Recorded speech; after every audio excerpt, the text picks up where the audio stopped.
Hurricane Melissa and the work that is being done. With me today I have Minister Vaz, who's the chair of the Recovery Subcommittee of Cabinet. He co-chairs that with Minister Desmond McKenzie, who I think will join us a little bit later.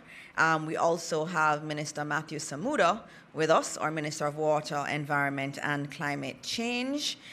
We also have some other individuals who will join us a little bit later. We are going to have the Honourable Olivia Babsy-Grange, our Minister of Culture, Gender, Entertainment and Sports, and the Honourable Robert Nesta Morgan will also join us. I think we are going to be also joined by the Honourable Kerencia Morrison, the State Minister in the Ministry of Culture, Gender, Entertainment and Sport. And I have to acknowledge my Permanent Secretary, Dr. Kassan Troop, and the Chief Education Officer, who are both here. And I also want to acknowledge those who are close to God, who are in the audience today, who have come to support us and lift us up in this moment.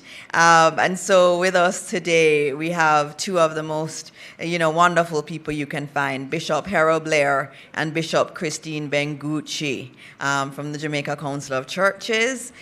Support staff from many ministries are here too. We have the head of the JPS with us here too, Hugh Grant, and he's going to be speaking to you. We have many members of the media here with us today, and again, to Jamaicans watching at home and abroad, good afternoon to you.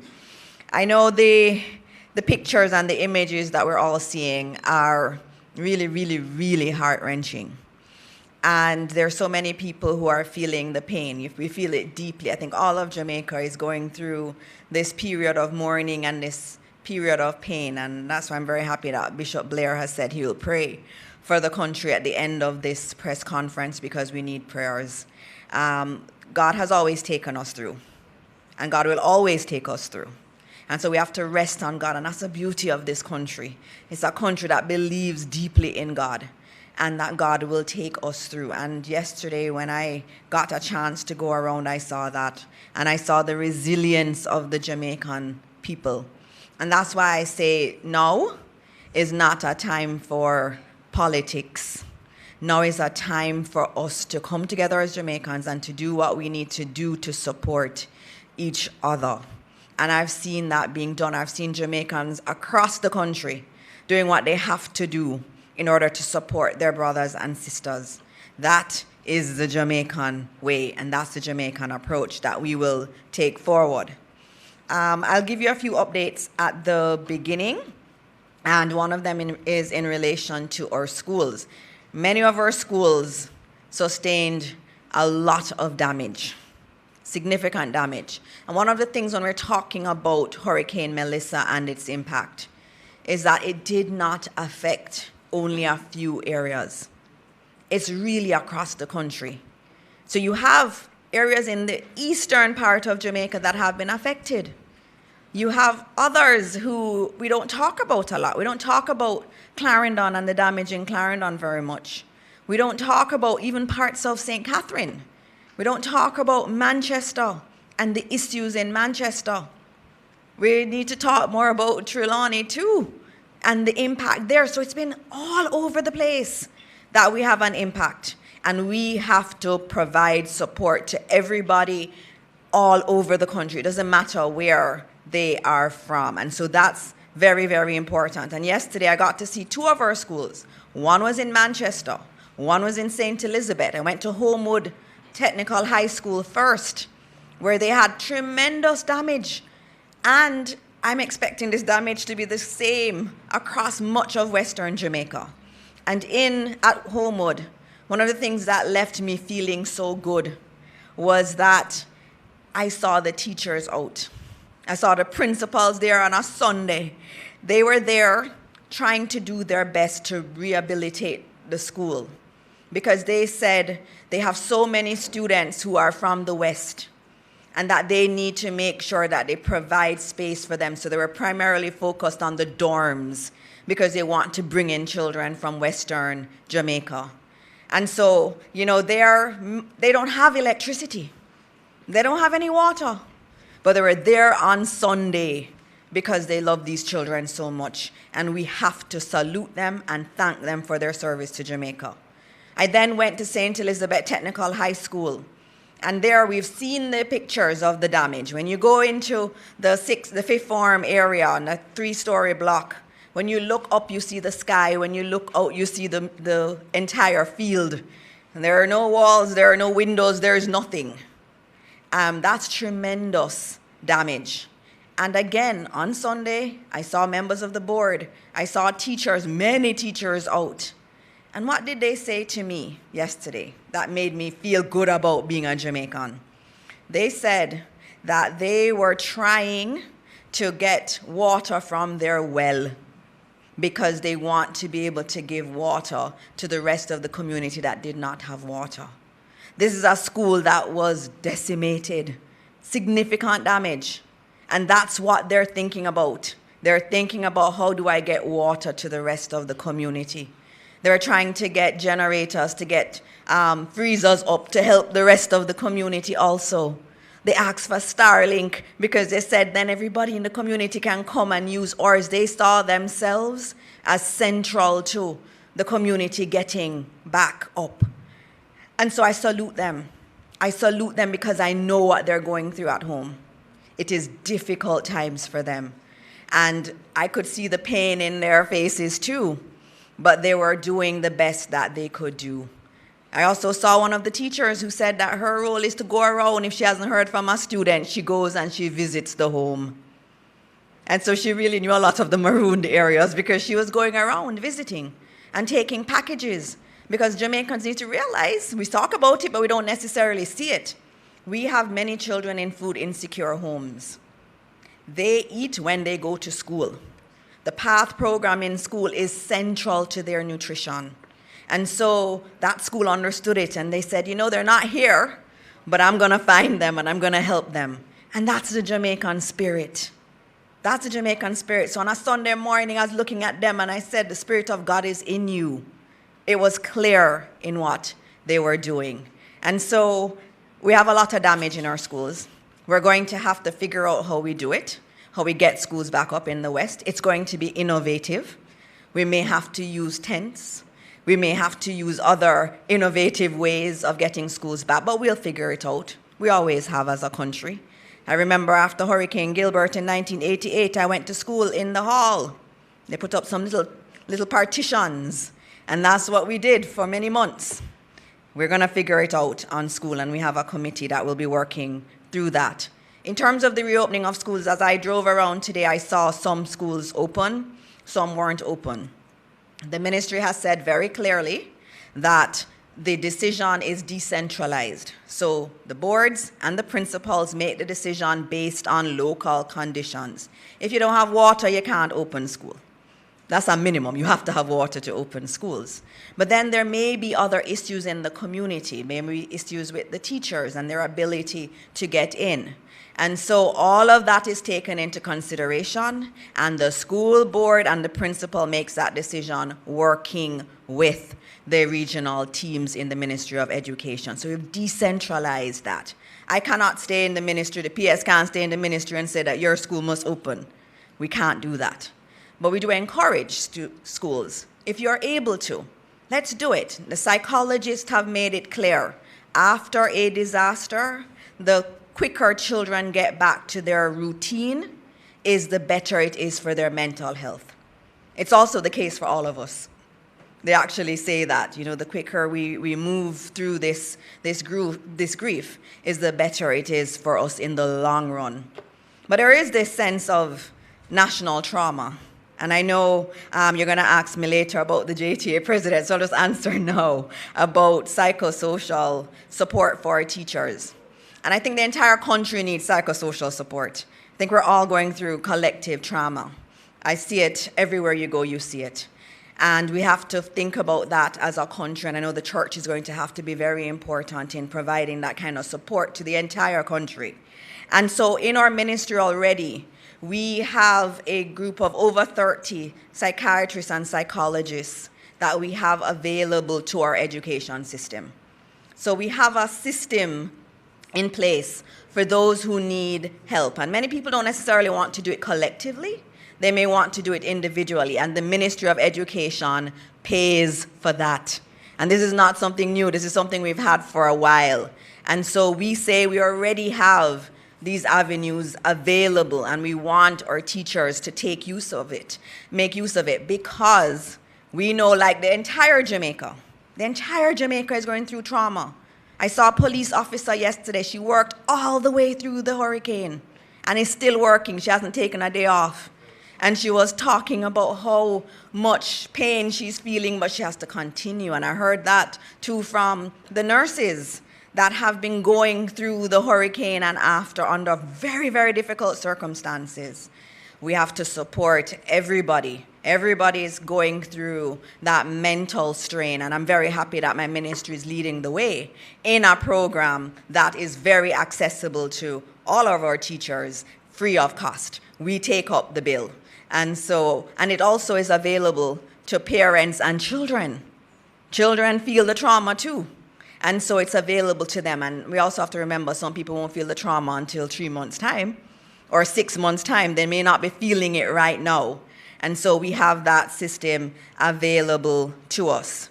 I spoke about reopening of schools more broadly. Obviously, in Western Jamaica, that's a unique situation. I'm very heartened that some principals are looking at how they could find space in their schools to facilitate children from Western Jamaica to come in. The ministry will continue to work with those schools to facilitate that. It's early days, and we're thinking it through, and they're working it through. And so we'll come back to you on that. We believe in partnership and everybody being on board, and that's why on the weekend I spent some time trying to reach out to some of our stakeholders. I spoke to Damian Crawford, the opposition spokesperson. We had a long conversation about what reopening could look like, what the new school system could look like, and that was very productive. I also did speak on Thursday to President Malava, president of the JTA, and we had discussed the opening of school approach, which was leaving it to the schools and letting the school community decide based on their local conditions. So conversations have been had, including with the president of the Principals Association. And so tomorrow we continue that spirit of collaboration, even if people don't want to say that they're being consulted. We continue in that spirit. In the Ministry of Education, and I know this administration, we believe in collaboration. And we actively try to get collaboration. And I know often people don't admit to the calls, and we can't do anything about it, right? All we can do is focus on ourselves and know that we are acting with integrity. And so tomorrow we'll meet with the JTA, the Jamaica Association of Principals of Secondary Schools, the Association of Principals and Vice Principals, the Jamaica Independent Schools Association, the National Parent Teachers Association, the National Secondary Student Council, the Jamaica Prefect Association, the Jamaica Union of Tertiary Students, the Jamaica Association of Chairmen of Secondary Schools, and the Ecumenical Group, and the Jamaica Union of Churches. So we're also going to be meeting with the churches that do such a fantastic job running our schools. Now, if that's not broad partnership, I don't know what is. And so tomorrow we'll be having that meeting where we start the process of looking at what it looks like, especially for Western Jamaica and for those in the East that have a lot of damage. How do we prevent the learning losses that we saw in COVID? What can we do in order to do things better than before? All right, so that's on schools. As I said, again, we open based on local conditions. The board and the principal makes that decision and communicates it to the ministry and to the school community so they know what is happening. All right, just two other quick updates. I am asked all the time about the death toll, and this is the thing that breaks my heart the most, because I know how difficult it is to see or to hear of the death of a loved one. And so I just confirmed the death toll, and I can tell you it is going to change in the coming days. But the official death toll as we speak is now 32, but I will say that there are 8 other cases that are unconfirmed that the police and the JDF are now working to verify. So we do expect that number to increase. And so we'll give you another total tomorrow. And I don't like to say total because every single person is a life. They had a family. They had a future ahead of them. It is really very painful, and I know so many families are feeling that pain, and I feel all of Jamaica, every additional person added to that list, I know we all feel it, and we feel it deeply. And so we'll keep telling you the numbers and giving you the latest numbers, and just know that, you know, we are praying for everyone. We're praying for all these families. It's not an easy time for them. In terms of the housing assistance program, I see that on WhatsApp especially, there's a lot of things going around about a housing assistance program. Rest assured that the government of Jamaica is going to have a housing assistance program, but what you are seeing is the one from Hurricane Beryl last year. That's not the current one. The current one is being worked out. When you hear me or the Prime Minister or one of the ministers announce it, that's when it is real. But rest assured, like we did with Hurricane Beryl, where we had cash grants to help people to get back on their feet and to reconstruct their homes, there will be something this year. And it will obviously be on a larger scale than what we had with Hurricane Beryl, given the scale of Melissa. So give us a little time to finalize that, finalize the numbers, what it will look like, how you will get access to it. There will be a program, but what you see on WhatsApp is not the program. So just give us a little bit more time for that. All right, I'm going to stop there, and I'm going to go to Minister Vaz, who has been asked to co-chair the subcommittee of Cabinet that is dealing with the recovery efforts, to give his update. Minister Vaz?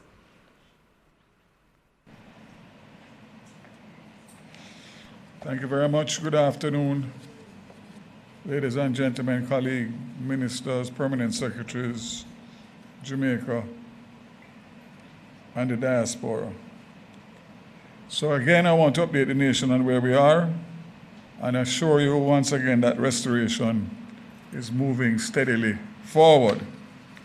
Digicel has restored 46% of its mobile sites, with 86% of fixed networks and 75% of business connections now back online. Service was restored in Santa Cruz, Falmouth, Spurtree, Bevan, and Rose Hall within the past 24 hours.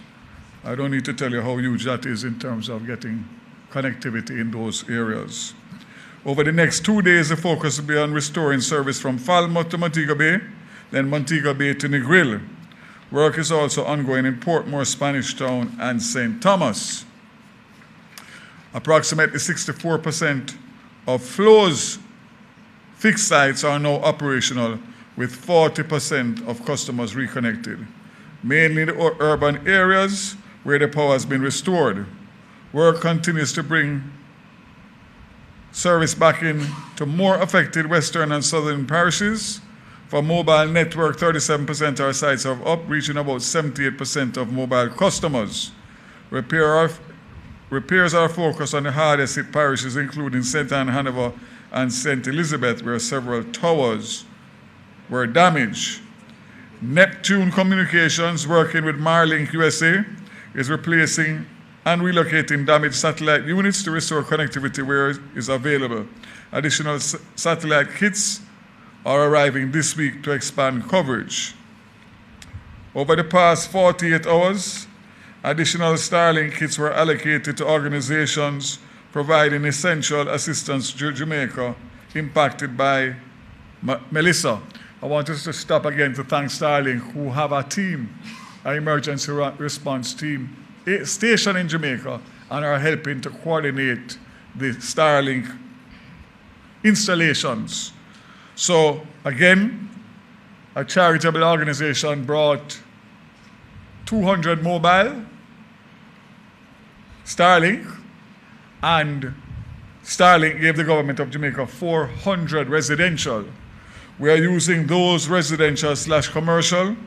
All 400 will be allocated out to government agencies and NGOs by end of day tomorrow. Bearing in mind we just received them on Friday. So we are allocating them according to specifications and needs of the hardest hit parishes. So ODPEM and Ministry of Labour and Social Security would have gotten today, the fire brigade would have gotten today, and a lot of other essential services, too much to name. The Ministry of Health, in close coordination with United Nations Children's Fund, is working to restore connectivity to major hospitals and community health centers.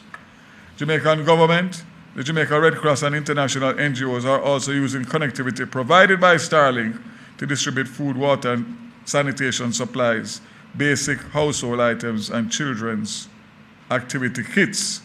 The Starlink devices have been used to establish connectivity for community Wi-Fi points. So remember, we have hundreds of community Wi-Fi sites that were put in by the Universal Service Fund, which falls under my ministry. So we're working with Starlink now to get those back up so that communities, especially remote communities, will have community Wi-Fi to be able to communicate with their families, etc. So to close on Starlink, I today distributed between today and tomorrow before Parliament starts. All the members of Parliament in the affected areas will get a mobile Starlink. All the mayors will get a mobile Starlink. And obviously, the leader of the opposition will get a mobile Starlink, and several others. We only have a few, 33 that we have distributed today, but we're hoping by end of week they will get. So the focus and emphasis is on those hardest hit parishes. Sorry, clarification. The mayors in the hardest hit parishes who do not have already Starlink, and the municipal corporations will get Starlink to operate as they are the emergency response. Municipal corporation is the emergency response for the parish. The Jamaica Defense Force and Jamaica Constabulary Force also have utilized Starlink to coordinate humanitarian logistical operations and provide missions. Finally, Starlink has also employed to restore cell services to some areas. I indicate the ATMs. We have gotten lists from the Jamaica Bankers Association. We're working with them through Starlink to connect the ATMs in those affected areas, and we expect to get at least 10 of them up this week. So we are ticking the boxes of all of the essential services that are going to be required. JPS, I leave that for the president of JPS to make a presentation. He made a presentation to Cabinet this morning, for which they will be called to come to Cabinet every week to give an update to Cabinet starting today, and also hopefully after today, when he speaks, the people of Jamaica will get more information flow on a regular basis on the recovery efforts of Starlink. We expect that, JPS, we expect that tomorrow hopefully will be the last flight by the JDF that I have arranged to give them a final look at the damage to the transmission lines. So hopefully, with that being done, we should be in a position to get a full assessment as the government, and then the people of Jamaica can start to get the answers that they are so anxious to hear, based on the frustration level of knowing that you live in a community that has minimal damage and yet still you don't have light. But it's bigger than that. It's bigger than that. It's based on the damage that has taken place. So I'll also ask the JPS to attend on press conferences held by the government to give updates ongoing until we know exactly where we are. Petrojam, important. The refinery sustained no major damage, as we know. It has adjusted its opening hours to 6 p.m. to allow refueling of tankers, trucks for distribution to Western Jamaica. And since Thursday, October 30th, over 400 tanker trucks have been loaded destined for all parts of Jamaica, including the hardest hit parishes. And as the roads are clear by the National Works Agency, the tanker drivers will transport the much needed resource. So there is no need to panic buy or store excess fuel. We have adequate fuel. Another one that is important is aviation fuel, because we have a lot of assets that are going to be traversing the skies, and we have more coming. So we have between 75 and 80% capacity across our international airports, and we are coordinating with our international partners such as Grey Bull Rescue and the Fuel Relief Fund to support distribution of energy fuel for humanitarian efforts. Rubis has a total of 41 open service stations across the island, which is 82% of their network. 7 stations remain closed. 2 have a status to be confirmed, but due to communication challenges, so they also have put in extra staff and resources to reopen remaining stations and carry out maintenance in St. James. The Westgate service station is now open 24 hours a day to meet the demands. I had a meeting with them last week, and we have set up a system with the police and the National Works Agency to give them the coverage that they need to get through the traffic, and also to make sure that they are safe. Johnson's petroleum networks remain stable and functional. No major infrastructure damage, and they also have stations and deliver fuel around the island.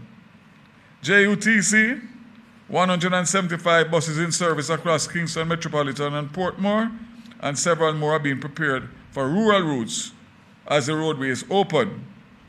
JUTC has played a vital role in relief efforts, as we know, and they continue to work with the health workers, security forces, and emergency personnel. I will also indicate that we have taken a decision today to suspend the introduction of the rural school bus fares that were supposed to be implemented on November 1st at $50 per trip to the end of November in the first instance, as everybody has been affected by the storm, hurricane, in one way, shape, or form. Norman Manley International Airport, as we know, reopened less than 48 hours after the storm and continue to bring in significant relief flights and commercial flights. We had a record on Saturday, which outdid ordinary times, where we had 77 flights in one day. 30 of those were relief and 47 were commercial flights. So that is very, very good news. Montego Bay Airport opened back for commercial traffic on Saturday morning at 7 a.m. and had opened from Thursday for relief flights. The relief flights are coming in fast and furious, and there is no shortage of supplies in terms of getting supplies into Jamaica for distribution for humanitarian efforts in the relief. So I want to make that very clear. We are streamlining the processes. Prime Minister will speak tomorrow in Parliament. We are streamlining the processes to simplify them, to make sure that international donors and local donors and charities can get through quickly through the required processes at all levels to be able to distribute the well-needed relief items. The toll authority, the tolls were reimposed. The letter I signed this morning, so I suspect they will probably have been imposed already. And we wait to hear from the concessionaires as to what they will do for the people of Jamaica in terms of allowing them to traverse the east-west and north-south highway at hopefully significantly reduced fares, at least in the early stages. So, ladies and gentlemen, I want to once again assure you that tomorrow, unfortunately, will be 1 week since the hurricane hit. Seems like 10 years, but the reality is tomorrow will be 1 week, which will be 6 days if you take out the day of the hurricane. And I want people to understand and reflect on that. And when you see what we are trying to do, despite the fact that we are having challenges, obviously, because nobody can prepare properly for a Category 5 hurricane at winds of in excess of 185 miles an hour in some areas. I want to say that we are committed, recommitted to continue to improve on the systems that we are improving. We are taking good advice from our international charities in terms of how we can streamline and make it more seamless for not only the receipt but the distribution of hurricane relief items. And I want to say that, again, I ask for patience. I ask for the depoliticization of this process, because we need all Jamaica to be a part if we are going to be successful. I continue to ask for not only God's prayers and guidance, but patience of the people despite the challenges that they face and the suffering that they face. I assure you, on behalf of the government of Jamaica, help has started. It's not underway, it has started, and it will improve, and we expect that this week, week 2, will be significantly better than week 1, and every week thereafter will get better and better and better. All in the interest of the people of Jamaica. All of the people of Jamaica. God bless Jamaica. Thank you, Minister. And thank you for those closing words. Yes, and at Cabinet, as Minister Vaz said, we had JPS come to give us an update.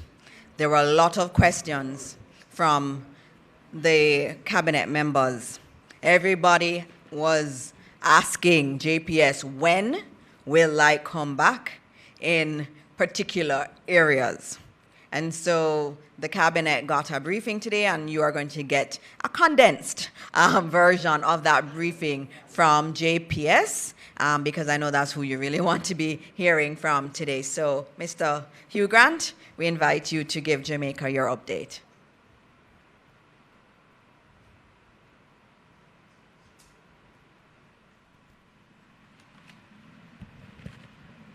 Thank you, Minister.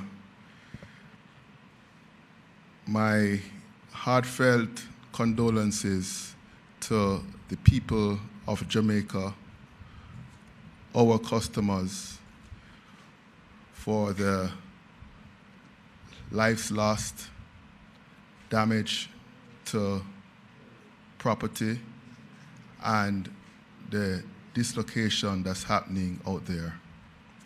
I had an opportunity to firsthand see the devastation that this record Category 5 hurricane has caused on the nation. Some of my very own employees have been working tirelessly in order to safely restore power. Some has not gotten a chance to go home. A story from one of my linemen said his wife got a seizure when the door and the window was blown off, but he has not gotten a chance to go home and be with her because of the nature of the roads, and he stands committed and is here serving to help to restore power. So I get it. I understand the inconvenience caused by the lack of power. I understand the frustration as some of my very employees are also affected. Let me reassure you, Jamaica, let me reassure you, my customers, that we here at JPS stand committed to work safely 24/7 to get the power restored. So how have we been doing? As of this morning, we restored 206,000 customers. At the time of the incident, we had 550,000 customers approximately out. So we moved from 77% of customers without service to a significant milestone of having just under 50% of customers without service. That is not by chance. It's as a result of our preparation in regards to the system, preparation of the people, and the strong response. I want to say a special thanks to all our partners, particularly my fellow utility providers, Flow, Digicel, the partnerships with the National Water Commission, and also the partnerships with the hospitals. One of the things we have been focused on is the restoration of critical facilities and focus the resources around that. We have made tremendous progress on that front, whereby we have currently 57% of our major hospitals now have power. That's as a result of us moving resources to the supply areas of those hospitals, doing the necessary damage assessment, and facilitating that restoration. Now, what does that look like? We got a call that the Black River Hospital was having some issues, and patients were evacuated to the Mandeville Hospital. And Mandeville Hospital has some issues with their generator. We then worked to get power into Mandeville Hospital, given how critical that was. And I'm pleased to share with you that that was achieved, and the Mandeville Hospital now has power. We committed to restoring power to Kingston and St. Andrew North and South, St. Catherine, Portmore, and St. Thomas, 90% by last night. I have some good news for you, my customers, my people. We have exceeded those restoration levels, whereby Kingston and St. Andrew are now at 95% restoration. Portmore is now at 95%. St. Thomas is at 95%, and St. Catherine is at 90%. So one may ask, where are some of the areas that are currently out? In St. Catherine, you have areas of Spanish Town, Guyshill, Bogwalk, and Central Village that are currently out, and we are working 24/7 to have your power restored within the next 2 weeks. In Portmore, you have areas of Bridgeport, Gregory Park, Hellshire, Greater Portmore, Waterford that are out, and we are working 24/7 to have your power restored in 6 days. In KSA North, you have areas of Kingston 7, 9, 6, Kingston 8, 19, Mavis Bank, Garden Town, Golden Spring that are out. Also, some areas in Content Gap. And we are working 24/7 to have your power restored within the next 14 days. And the areas in St. Thomas that are out, Golden Grove, Hagley Grove, Morant Bay, Cedar Valley, that's the 5%. We're working to have your power restored within 10 days. And KSA South, Kingston 11, Kingston 10, 13, Kingston 1, 2, and also some areas in Bull Bay, we're working to have your power restored in 3 days. We are working 24/7 to have your power restored. Now, in order for your power to restore, we need to do our damage assessment. A critical component, as Minister Vaz said, is the reality that the high voltage transmission lines, which are the backbone of the system, more than 70% are out of power due to the devastation caused by Hurricane Melissa. I had a chance to do a helicopter patrol, and our steel lattice structure, which is one of our more hardened facilities, was twisted and on the ground just due to this devastation. But we were working to do damage assessment.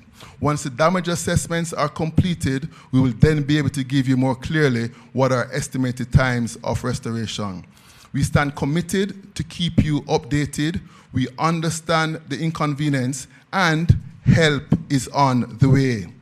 We have now pulled the trigger to bring in an additional 100 line workers based on our retainer contracts with companies in North America, from Canada and from the USA, and those 100 overseas line workers are expected to be here by the end of the week.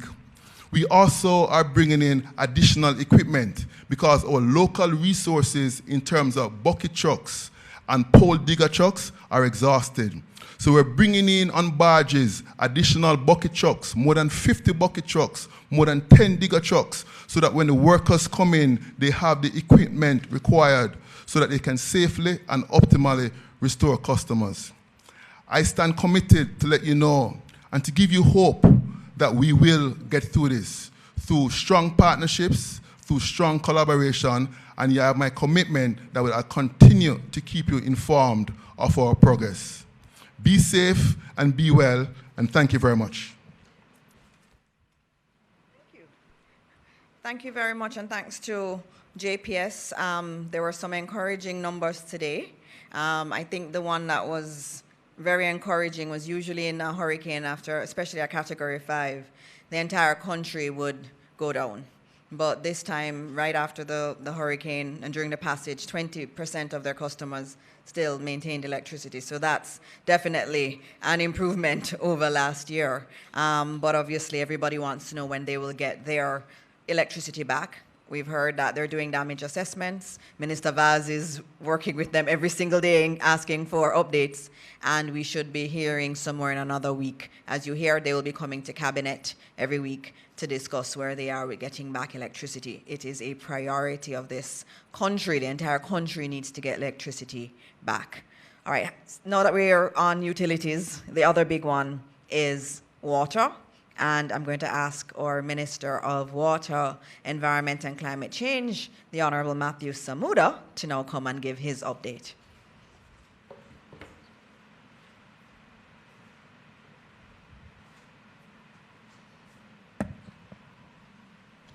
Thank you, Minister Dixon. Good afternoon, colleagues, cabinet ministers, heads of agencies, permanent secretaries, members of utilities, members of the media, certainly those listening and watching at home.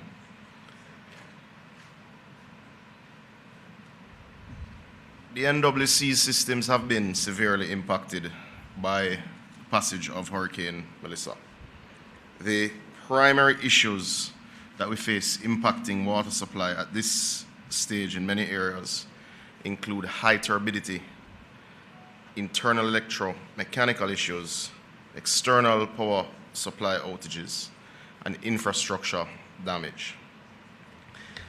We can report, if this will oblige, that the situation as it stands now, we've had 631 systems disrupted, with 132 systems currently active, giving you the grand total of 763. However, this is to be understood in the context that the systems that we have brought up and ensured are active at this stage in line with priority are your largest systems. So this map would show an idea of where there is particular disruption, obviously disproportionately to the west, the red dots being the disrupted systems, the green dots being the ones which are currently active. Now, that would give a particular view in terms of the level of damage and the level of disruption. But you juxtapose that against the fact that 65% of the NWC's customers have actually been restored, because the systems that have been brought back into activity are indeed our largest systems. So for instance, we can report that the Constant Spring system, which feeds from the Hermitage Dam, has indeed been restored and is operating from JPS Power. We can report the same for the Mona and Hope systems, which obviously move the numbers significantly. Now, I will take the time to go pretty much in a circle around the country just to give some information so that those here have a feel of exactly where we are and what we're likely to see by way of customers coming back on stream over the next 3 days. We are currently operating from the Tullow Springs, which the Tullow Springs system contemplates wells and water sources all the way to Bybrook in Linstead. That is the corridor that supplies southern St. Andrew, Portmore, and the majority of St. Catherine. We're operating at around 30%. We're working very closely with the JPS. We would have completed clearing the roadways to our pumping facilities yesterday, and we expect that this system will be connected to JPS this evening, which will bring back over 80% of customers in St. Catherine. There is some disruption, and I'll just briefly get on to St. Thomas. There is some disruption in many of your small systems in St. Thomas because the rivers are in spate and there is a fair amount of turbidity. But we are happy to report that the largest system, which in Morant Bay, which is a Springfield system, is indeed operating using one of our generators, and we continue to bring on the small systems. Now, one thing before I move on to the other parishes, it's important to note that the majority of your customers, in line with the population distribution, are indeed living on the plains that go right around the coast. So when you bring on those large systems on the flat, you're able to bring on a lot of people very fast. One thing that is consistent, and as I just give you a glance back at the graphics, and I need people to understand that that many of the systems that have come back on stream are indeed the ones that are able to gravity feed water to the plains. Anywhere there's need for a lift station where there's no energy, those particular pumps as a sub-part of a system are not yet up. To understand, as we move further west, in South Clarendon, one of your largest systems is the Kemps Hill system. That is currently down, but we are working with the JPS and we expect to have that back up this evening. That will have significant positive impact in communities like Rocky Point, Minister Charles, and we expect that to happen as at this evening, further moving us toward our goals. The entire northern Clarendon belt is out, both because of turbidity and because of energy source. In Manchester, we are almost at total outage, except for the porous and broadleaf to content system. This was brought up as a matter of urgency in partnership with NWC and JPS to ensure that the Mandeville Hospital is indeed being served by 24-hour water. The gutters and pepper system, which, yes, though in St. Elizabeth do serve the majority of Manchester, are indeed down, and there's simply no generator large enough to facilitate those pumps. We are in the process of actually procuring one as a part of our resilience building strategy. We started that process after Hurricane Beryl, but that is down, and that will require JPS's systems. We're working with them and we're helping them to clear the roads along the line and the pathways that allow for those connections. The two major systems in northern Manchester, this being a geographic region which affects has some impact in Trelawney and Western Clarendon, are also both down awaiting power. But we are able to report that the old pepper well, which serves from Goshen to Santa Cruz, is running on generator. It is running in 8-hour increments, and it is serving that entire corridor. So they're getting between 16 and 20 hours of water between Goshen and Santa Cruz currently. In Luana, as we move further west, we would have installed a generator 2 days ago. They're now getting 8-hour increments of water, getting between 18 and 20 hours of water in that area. In Darlin Toba, which is a critical one because that's what facilitates service to the Black River Hospital, a generator is currently being installed on site, and that will restore water supply to the community and town of Black River.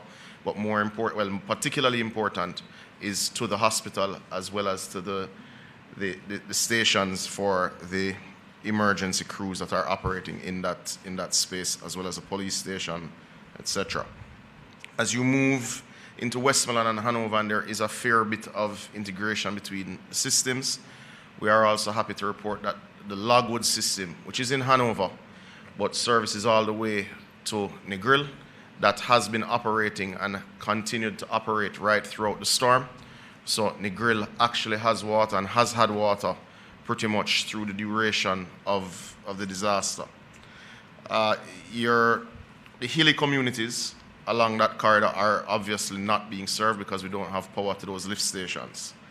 Bluefields is indeed in operation, having worked with JPS to bring that system back on. So Bluefields to White House, we can also report that they currently have water supply, certainly along the plains. The Roaring River, which serves Sav, and indeed Darliston, is out. But we are working to, we are serving the Noel Holmes Hospital, which is also served by this system by trucking, and we're monitoring it very closely in collaboration with the Ministry of Health. Now, as you move around to the north coast, this is where we've had a particularly unfortunate level of damage. So if you understand from Lucy to Martha Brae, and if you think of the geography in that area, it's served primarily by two major systems. This is the Great River system, which is very close to the boundary of Hanover and St. James, and the Martha Brae system. In the case of the Great River system, the intake pipes were washed away during the storm, creating significant damage to the plant, and we are, obviously hampered with returning supply because of this. However, we are happy to update that contractors have been on site now for some 36 hours. Their crews working 24 hours a day.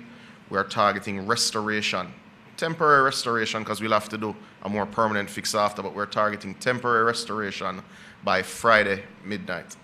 So we are expecting to restore the Great River system by Friday midnight. This is in collaboration with JPS, but we also wish to advise that coming post-burial, we had put in place redundancy there, so that plant can be run fully by generator as well. So once the intake pipe construction is indeed complete, we'll be able to restore that, which will have a significantly positive effect on everything from Lucy pretty much to central St. James. As it relates to the Martha Brae system, the Martha Brae system is actually up and can provide between 15 and 20 million gallons of water a day. However, in the area of Lilliput, in the vicinity of Lilliput, with the road collapsing and the sea level rise in that area, it would have displaced pipes significantly. So there is a break in the line, and anyone who has followed the stories of the breaks in that line, which is why we have the Western Water Resilience Project, which is under contract and has been mobilized, and the work has indeed started. But that line break has caused a significant disruption in the supply from Lilliput to Terminal Reservoir, which is pretty much the entire eastern side of St. James. That work would have commenced this morning and will run in 24-hour shifts. We are targeting completion by Thursday morning. That would restore water in the interim to all of St. James for at least 8 hours a day, because we will send the water further than we usually do from Terminal Reservoir going further west until the Great River system comes up on the weekend as well. That will move us much further from, certainly from the 65% of customers that are connected now, hopefully in the range of 80%, especially with what we're doing with Tulloch Springs, which will bring on St. Catherine, and certainly the work that's happening in Clarendon. Now, that's not meant to diminish anyone who is not in the 80% who is waiting on water, and we are working with JPS on many other systems. The impact in Trelawney, certainly southern Trelawney, which is very hilly terrain, they are facing almost total outage at this time, and we are working to restore their particular pumps with JPS. As you move further east into St. Anne's, into St. Anne, we have procured the services of a generator that will run the Minard wells. That will manage pretty much most of the western side of St. Anne, which is a pretty important system. It serves approximately 30,000 customers. Though that generator is actually en route to St. Anne now, we have completed clearing the road into the Minard wells, which was significantly blocked with the help of NWA rather, and we expect to have that installed sometime tonight for water to come from that area. The Bogue system, which, yes, there's more than one Bogue in Jamaica, for those who are not aware. The Bogue system in St. Anne is immediately above Duns River. That system is indeed operational and has been operational since Thursday of last week after we brought it up. It is a significant system. It means that everything from Runaway Bay to Port Maria on the plains that doesn't require a lift station currently has water. And that is something that we're happy to report. Your major systems in St. Mary, in Agawata Vale, and indeed Itabaral. Itabaral is a particularly important one because it serves not just sections of St. Mary, southeast St. Mary, it stretches as far as Buff Bay in Portland. So that is a particularly important one.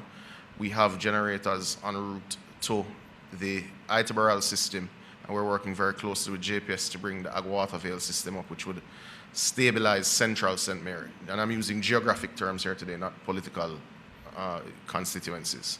As you move into the eastern end of the island, the disruptions of power are indeed significant, but we do have 3 generators which we expect to be deployed by close of business tomorrow in Portland, including in Port Antonio, which will stabilize the townships of Portland tomorrow. Now that's a general overview of where we are. We have, and I will give you the update, we have currently over 43 major generators running, and we have some 40 that are being deployed over the next 72 hours based on the assessments and the state of particular pumping stations. Now we've made the decision, certainly, even where generators would have been installed at particular treatment plants with the intention of them being permanent, that certainly once JPS assures us that an area is stable, we will uninstall if we must and move them further west to significantly improve the water supply situation for public health and sanitation in the worst affected parishes. I do want to bring a few other matters to your attention. As it relates to trucking, we have put in place a few steps that we believe will help with getting water to those who are most affected and least likely to see the return of water fastest. The first is that we're running generators at all of our loading bays that are affected by power supply. That means where there are generators, we're able to fill trucks 18 hours a day. Where we're connected to JPS, we're filling 24 hours a day. We have suspended charging private truck owners who do access these loading bays to ensure that everyone is able to get water as quickly as is possible. We have gone further. We have engaged in excess of 100 private trucks that are working with NWC's fleet of 32, and we're doing our best to serve the communities that are most affected. This afternoon, members of Parliament will all receive a letter from my office with allocations for trucking. Where they are able to find private trucks, they will be able to engage them to ensure that their most affected communities or least likely to be restored fast, they're able to respond to. These allocations will be between $1 and $2 million, depending on the level of disruption in their respective areas. We're also ensuring that at treatment plants and pump houses in the affected areas that have power and that are operating, we're putting in a host of temporary standpipes for those who can get to those areas to fill containers to be able to get water. These will obviously be temporary, but certainly, for instance, in the case of a plant like Martha Bray, we'll put in 100 filling stations so that those who are in the hilly interior but within driving distance can come and get water for the reprieve that they need.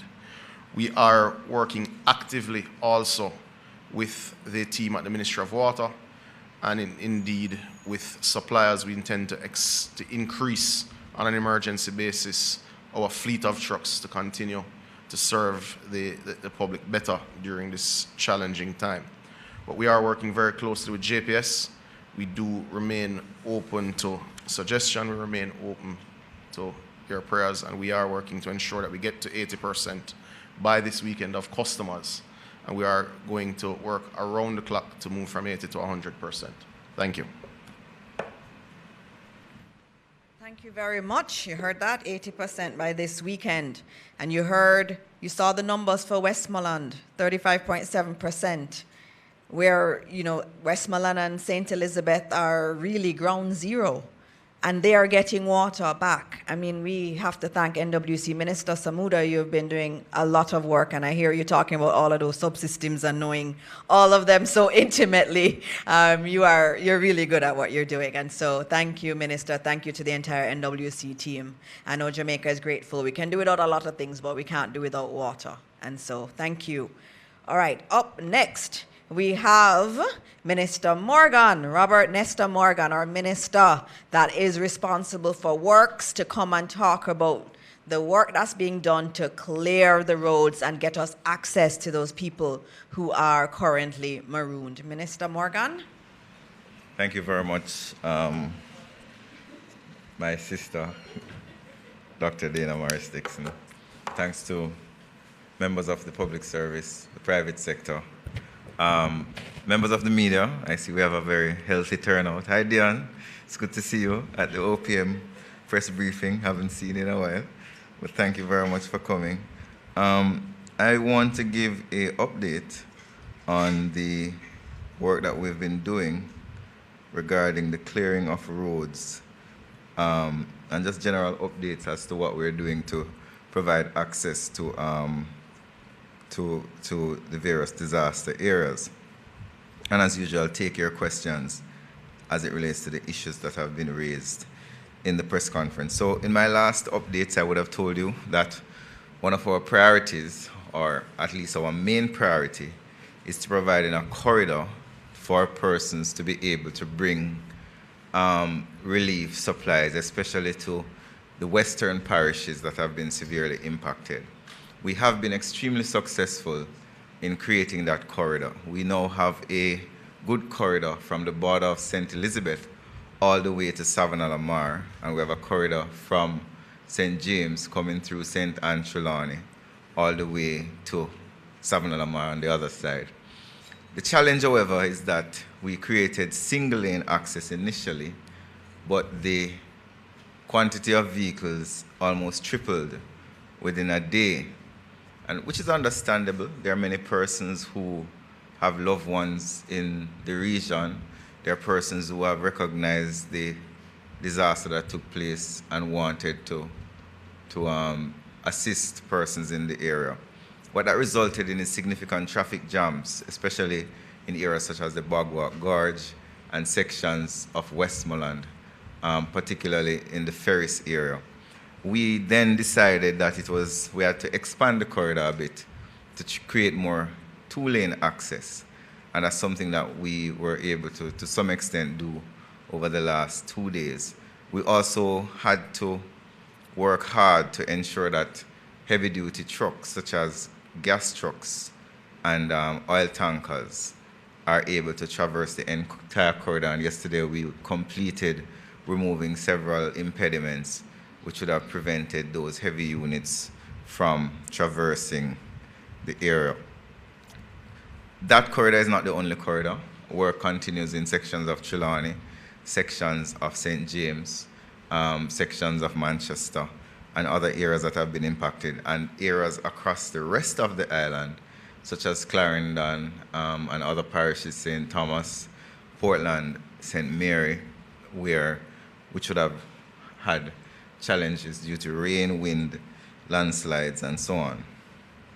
So to give you an update on the main corridors that have been opened so far, Ocho to Port Antonio to Morant Bay to Kingston, Kingston to Aguata Vale via the Junction Road, Mandeville to Santa Cruz to Black River, Black River to White House, as I said, White House to Savannah-Lamar, Savannah-Lamar to Negril, Savannah-Lamar to Montego Bay, and Montego Bay to Ocho. I would have driven that entire corridor from from Kingston to Ocho yesterday, ending last night, and it is drivable.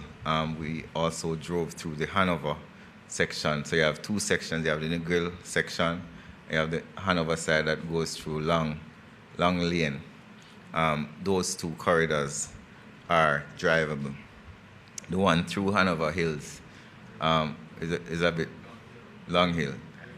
Grange Hill, sorry. It's I've drove on so many roads, I don't remember the names. That one is a bit challenging for heavy-duty trucks, but small units can manage it. We have also cleared Vauxhall to Arcadia. Well, no, my apologies. I am now listing where works are actively being done. Vauxhall to Arcadia, which is flooded. Mountainside to Malvern, which is severed, which means it's cut off. Balaclava to Keesham, which we are now assessing to start work, as well as Aberdeen to Quickstep, we're assessing. There is some damage on Hodges to Speculation. We're removing fallen trees as we speak in Newton to Magotty. There is flooding on Siloa to Magotty. Knoxwood to Burn Savannah is also flooded. And in Manchester, we have several flooded roads which are, we have to wait until the flooding recedes. And that is Alligator Pond to Guts River, Williamsfield to Mile Gully, and Newley Road is also flooded. And there are landslides still to be cleared. Dump to Moravia, Christiana to Ashton. We have some challenges in the St. Andrew area as well. Guava Ridge to Mahogany Vale. We have a damaged ford and some landslides that need to be addressed. And we're addressing landslides in Red Light to Hardware Gap, Bull Bay to Bloxborough. And in St. Catherine, we're addressing landslides in Sport Park to Post Road, Bartons to Ginger Ridge. We have a peculiar issue in Spanish Town to Bogwalk, where there are some pole lines that are on the ground, and we had closed the roads, and we're approaching the police because there are persons who have removed the closure and are seeking to extort motorists. So that is something that we have to address. There are several other updates that we will be publishing. Most of the challenges that we face in terms of opening roads is flooding, significant landslides, and in some cases, falling trees. We are working with the Jamaica Public Service Company. We have worked out an arrangement where on a daily basis we are engaged with them in a meeting where we are clearing and there are JPS poles. We work together to remove those poles or relocate them. So one of the issues that, and I want to remind persons, is that if you don't have any business in the western end of the island, please do not go. The traffic pileup is actually creating a risk to persons' lives. Our inability to efficiently transport relief supplies to the region because of persons coming out of their vehicle and sightseeing and doing selfies, as we saw over the last several days, is creating a significant traffic pileup.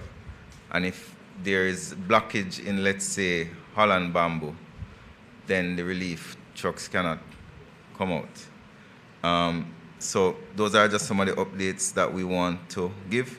Last thing I want to say is that we have over 100 contractors and equipment owners and operators in this effort, stretching all across the region from sections of St. Anne going all the way to St. Elizabeth. I'll focus on that area because that's the main corridor or the main area of problems.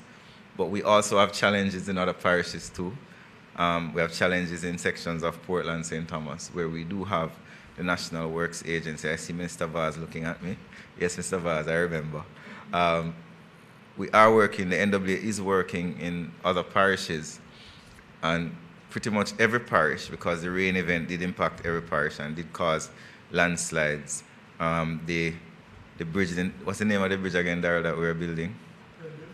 Craig Mill. We have a fording in Craig Mill that was washed out, which created a challenge for persons to leave. And that is in the eastern side of the island, not where the hurricane fell. So we do have teams all across the island and NWA representatives all across the island doing work. So thank you very much, ladies and gentlemen. And that's my update for today. All right, thank you. As you heard it, there's work happening all over the country. the entire country was affected, and there's a lot of road work that's going on. And again, we thank the NWA team. I saw you all out there doing your work. You're out there until late in the night, and all of the contractors working with you. We're very grateful for that work. All right, now we are going to be hearing from our Minister of Labor and Social Security, the Honorable Pernell Charles Jr. is going to be coming to speak about the relief effort, because his ministry is really central to that, working with our social workers and our donors. And so, Minister, we want to hear a lot from you. Thank you. But Minister Mackenzie said it had to be quick. Yes, very quick. Thank you, Minister. I was to be on the road today, and you corralled me to be here. It's important to report. I'll be very quick, just saying good afternoon to everyone, colleague ministers. This hurricane has tested our nation in ways that we could not have imagined. Being on the ground, walking with the team, you get to truly understand that we have communities completely cut off. We have houses that have been swallowed up. We have lives that have been uprooted in several parishes.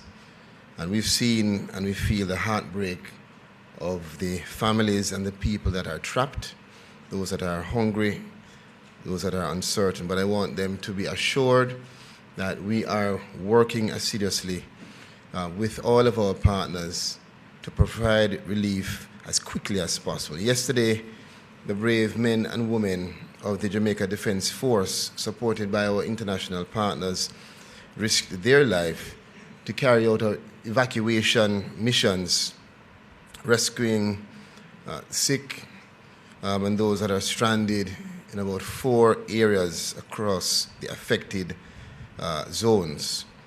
And we continue that today with airlifts that have now been activated, rescuing stranded, but also providing now today the drop-off of packages, well-needed packages to those areas that are completely cut off.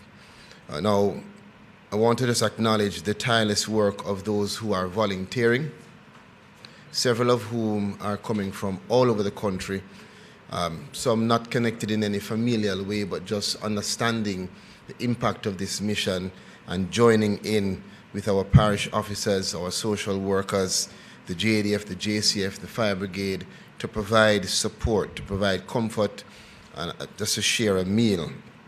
It's not going to be easy recovering, and I want to report that we still have about, so far, the report is that we have 25 communities that are marooned, and several families that have lost everything.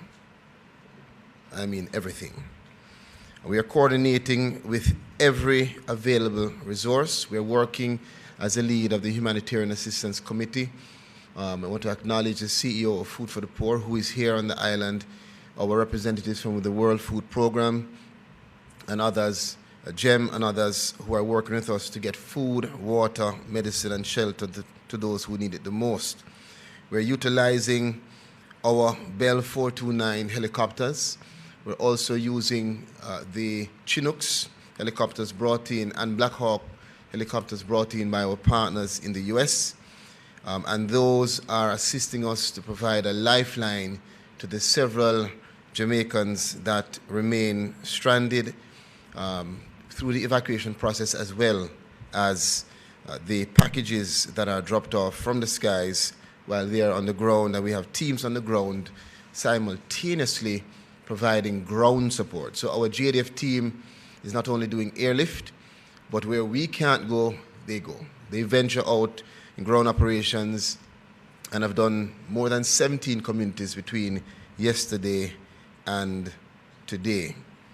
I want to also indicate that so far, together, we have distributed more than 30,000 food packages and several other hundreds of relief in terms of tarpaulins, water, and other relief supplies.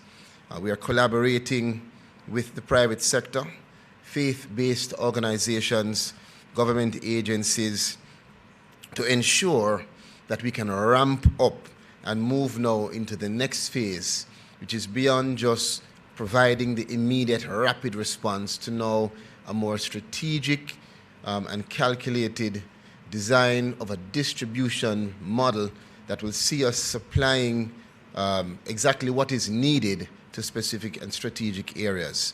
So it's no more just food package, but for instance, in Catherine Hall and St. James, they may have food packages or still need food packages, but what they need now, based on observation, is cleaning supplies, and as simple as clean drinking water and water to help in cleaning out the homes. So we assess and we analyze, we continue to work with the JDF. We have now received the communication support through Starlink, and that will be placed in all of our parish offices to improve the network of communication, as well as Minister Morris Dixon setting up, as part of our Humanitarian Assistance Committee, support coordination cells in every parish that will see us working as a team to do the distribution. There's much more, but I know that there's a lot that has to be said. So this is just the preliminary information, Minister. We will come with more details later on in the week. Thank you. Thank you, Minister. And I know that's an area that many people are asking about, is the food getting to those who need it? And Minister is speaking about how the systems have been refined to make it easier. And you heard there are 3 different avenues of helicopters. One is the JDF helicopters. The second one are the ones that came from the U.S. government. And then the third one, some of our NGOs like World Central Kitchen, they have their own helicopters that they're using to distribute food. So that's a good thing, and we're getting into more of the marooned areas. I know Minister Charles spent a lot of time today getting information from the field in terms of what are the marooned communities and getting them geolocated so that the various helicopter teams can get to people. So we're working, and he is working very hard at mobilizing and getting that system refined even further. All right, so I think I'm on to Minister Mackenzie before our grand crescendo with Minister Grange. So Minister Mackenzie, our co-chair of our subcommittee on our recovery and relief efforts. Minister Mackenzie. Thank you, Minister. Let me just make way for the grand lady. That's what you call her. All right, I just have a couple updates I want to give this afternoon, which is important as we continue the recovery efforts. As of today, only a total of 186 shelters remain open across 12 parishes, and there are approximately 2,500 persons within our shelters as I speak. I just want to spend 5 minutes on the issue surrounding the municipal corporations across the country. As you all know, that 7 of the municipalities have been severely affected by the passage of the hurricane, and none of these municipalities have anywhere to conduct administrative activities. We are now making arrangements. We have found a location in St. Elizabeth, and I will be engaging the mayors and other stakeholders to discuss relocation for the remaining municipal corporations. One of the challenges we face also is that a number of staff in these municipalities have their own personal issues, so they can't participate in the recovery exercise. So I'm pleased to announce that the municipalities that has not been affected have now moved into those parishes. A team from KSA has gone into St. Elizabeth, and we are moving teams from Portmore, St. Catherine, St. Thomas, and other communities to cover areas in Western Jamaica that has been severely affected by the passage of the hurricane. I must also make the point that the revenues of the municipal corporation has been severely affected by the passage of the hurricane. And as I speak, at least 30% of our markets have been damaged, some destroyed. I was in Black River on Saturday and I saw the destruction to a market that is not even 6 years old. It was under our administration that we did extensive repairs to the market. Must also speak about the role of the Jamaica Fire Brigade in this exercise. And so far they have responded to over some 500 calls right across the country. And they're a part of the team that is responsible for the clearing of roads and the necessary things. But the last thing I want to say is that later this week I'll be announcing in detail the full rollout of a national cleanup campaign for the country.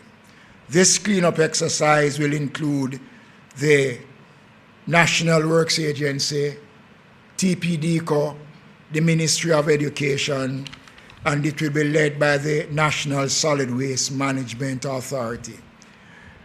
The purpose of the cleanup, ladies and gentlemen, is for Jamaicans to participate in this national cleanup exercise that will take place right across the country in every community.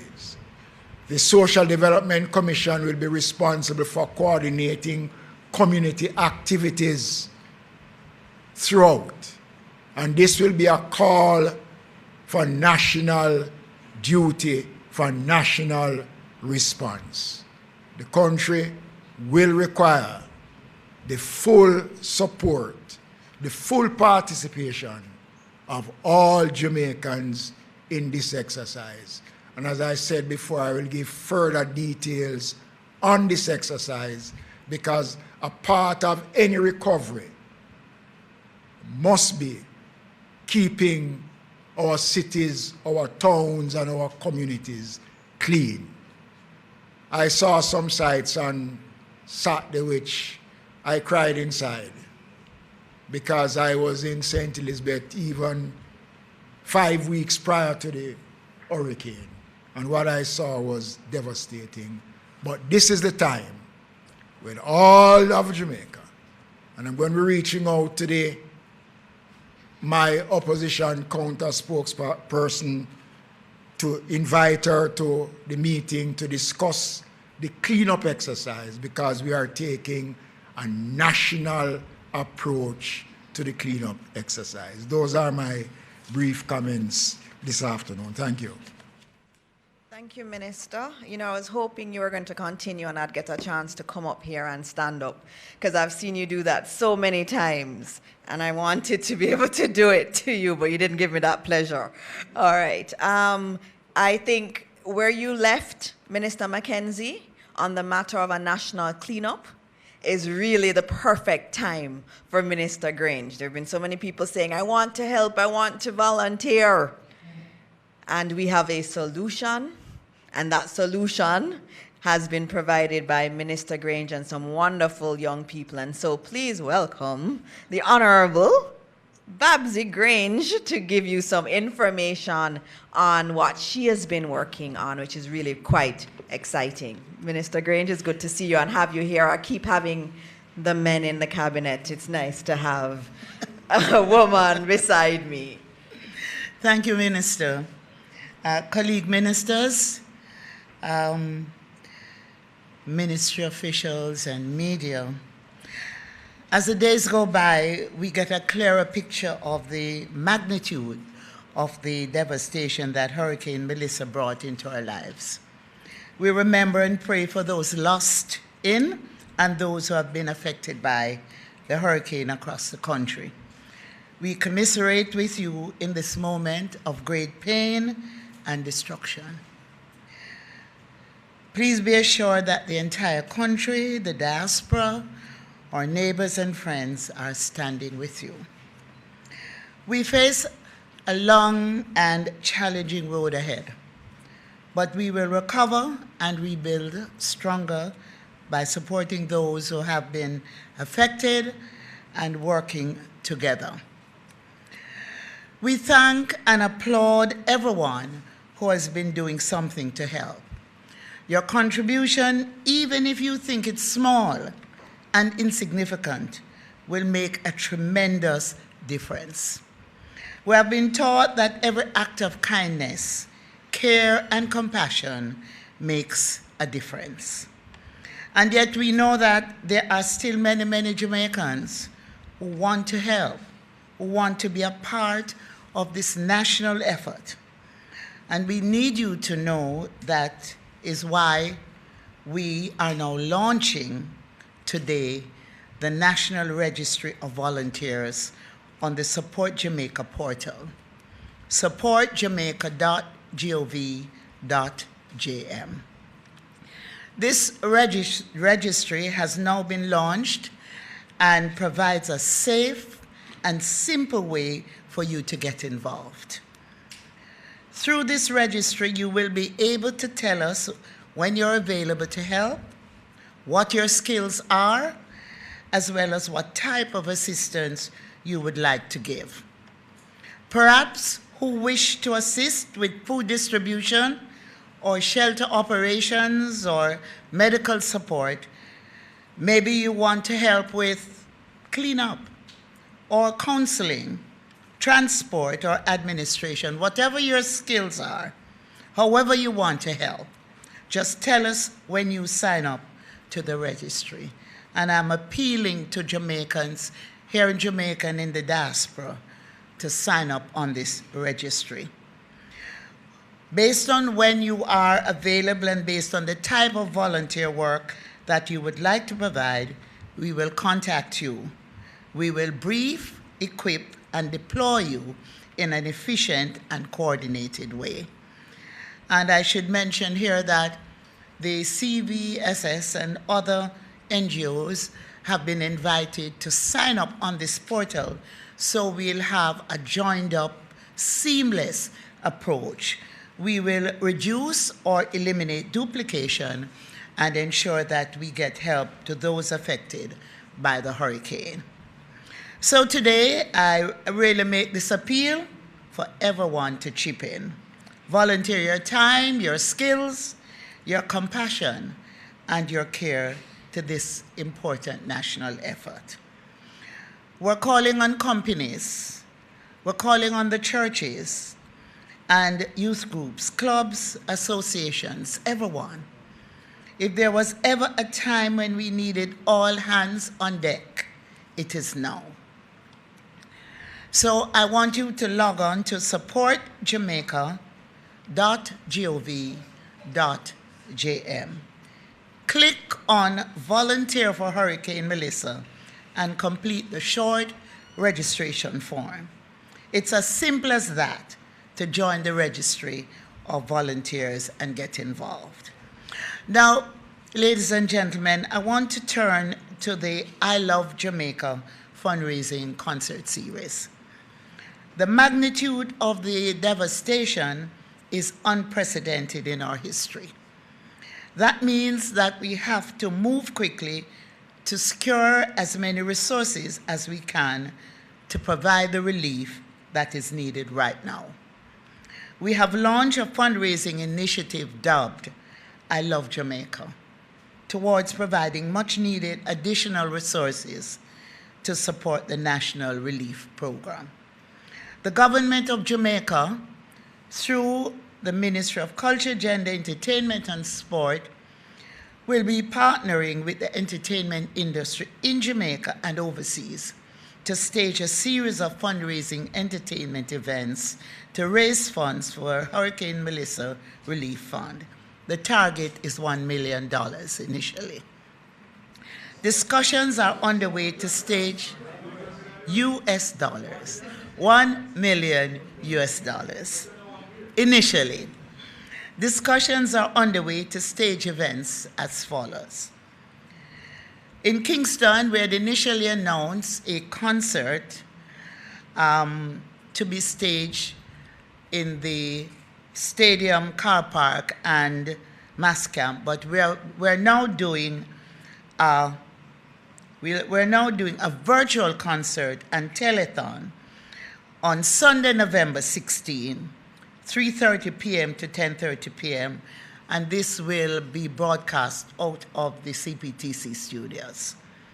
A number of artists have been confirmed, including Chris Martin, Massacre, Nigel Boy, and a number of others. We'll announce those later this week. A number of Jamaican artists and artists based overseas, non-Jamaicans, have reached out to us, and they are working out details as to their participation in live concerts in the diaspora or doing endorsement drops to motivate and encourage Jamaicans, etc. In London, we are doing 2 concerts. Thursday, November 13, 7 p.m. to midnight, we are doing a concert of Coco at Coco. And the proposed lineup here is Dizzy Rascal, and for those who don't know, Dizzy Rascal is a major act out of the UK. It will also include David Radigan and a number of other artists. Wembley Arena has been booked for Thursday, December the 18th, and that event will run from 7 p.m. to midnight, and the proposed lineup will be announced shortly. In South Florida, Sunday, December 7, a concert will be staged at Hard Rock Stadium in Miami. And on the same day, there will be a concert at Miramar Regional Park, a lineup to be announced for those. We're also organizing concerts in New York, Los Angeles, Washington, D.C. Other communities have reached out to us, and we are in advanced discussions. I Love Jamaica will feature performances by some of Jamaica's leading artists, as well as appeals by some of our country's most recognizable and influential personalities who will receive donations and pledges during the telethon. The CPL has been in touch with us, and Chris Gale will be the face of their campaign, which will be overseas. So, in this regard, we have invited our former Prime Ministers, P.J. Patterson and Bruce Golding, as well as leaders in various sectors, to assist with the relief and recovery effort. And my responsibility is to coordinate with these eminent figures in Jamaica to ensure that there is communication. I must thank members of the entertainment and sports fraternities for their response so far. I remain grateful that we as a country can always rely on our artists or creatives or sportsmen and sportswomen in times of crisis.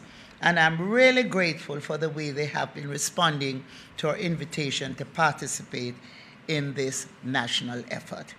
I now wish to announce that the Red Cross Jamaica will be partnering with the Jamaica Football Federation and the ministry in coordinating and accepting cash donations at the Reggae Boys versus Curacao FIFA World Cup qualification football match at the National Stadium on November the 18th. And the president of CONCACAF will be here for the match. This is one way that the Reggae Boys are assisting with this effort. We continue discussions with our national teams about how they wish to help. We have also been able to rely on our churches and our faith-based organizations. They have traditionally played a significant role in times of crisis, providing comfort and guidance. We have called on the churches, and they have responded like they always do. So I announce today that Bishop, the Honorable Dr. Hera Blair, has been appointed the National Coordinator of our religious and faith-based organizations team to engage and coordinate relief efforts with all religious and faith-based groups, including the Rastafarians, the Revivalists, the Muslim, the Hindus, the Baha'i, and others. I also wish to use the opportunity to acknowledge the presence of Bishop Blair and Bishop Bengucci, who will be later on blessing us before we end this press conference. I will be meeting with umbrella heads on Tuesday morning to plan with them the way forward. There is much to do, and we are pleased with the response so far. We will get over this, ladies and gentlemen. We will recover and rebuild better than before. I also want to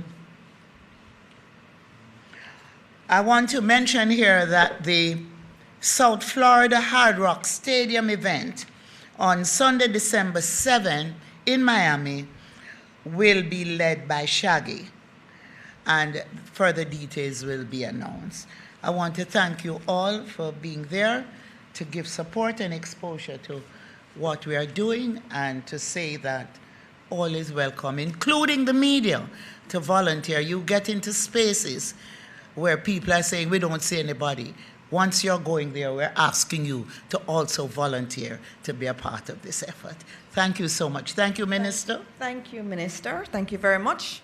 Very much. I told you it was going to be a grand crescendo, and it was. And I thank you so much, Minister, for being here and the work you and the team have been doing to mobilize different communities, the church, the entertainers, the sports stars. Everybody is a part of it. And then having that volunteer program on supportjamaica.gov.jm. If you want to volunteer, and I know many do, please go and register so that you can be selected to support around the country.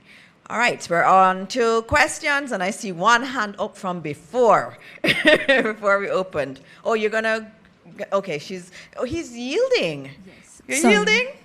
Okay, all right, he's yielding to Dion. It is so good. Yes, before we get to Ms. Jackson, just a reminder, once you ask your questions, the camera operators are asking that you remain standing until your questions have been addressed. Okay. Thank you, Dion Jackson, TBJ. Minister, billions of dollars are going to be coming in terms of relief. Why have we not yet heard the announcement of an independent oversight committee to include, for instance, private sector, civil society, and opposition members to monitor the expenditure that is going to be done, along with regular reporting to Parliament? What we don't want is an Auditor General's report 6 months after the fact. Whoopsie. I have a whole heap of questions. I'll just ask a couple and yield to my colleagues. Sure. All right, please May continue. I continue? Give me two more. Yes. Thank you. Okay, second, I've been hearing everything that's been said. However, the national response, the immediate national response, has been slow and inadequate. The government has been acting as if it didn't know the kind of damage that a Cat 5 would have done.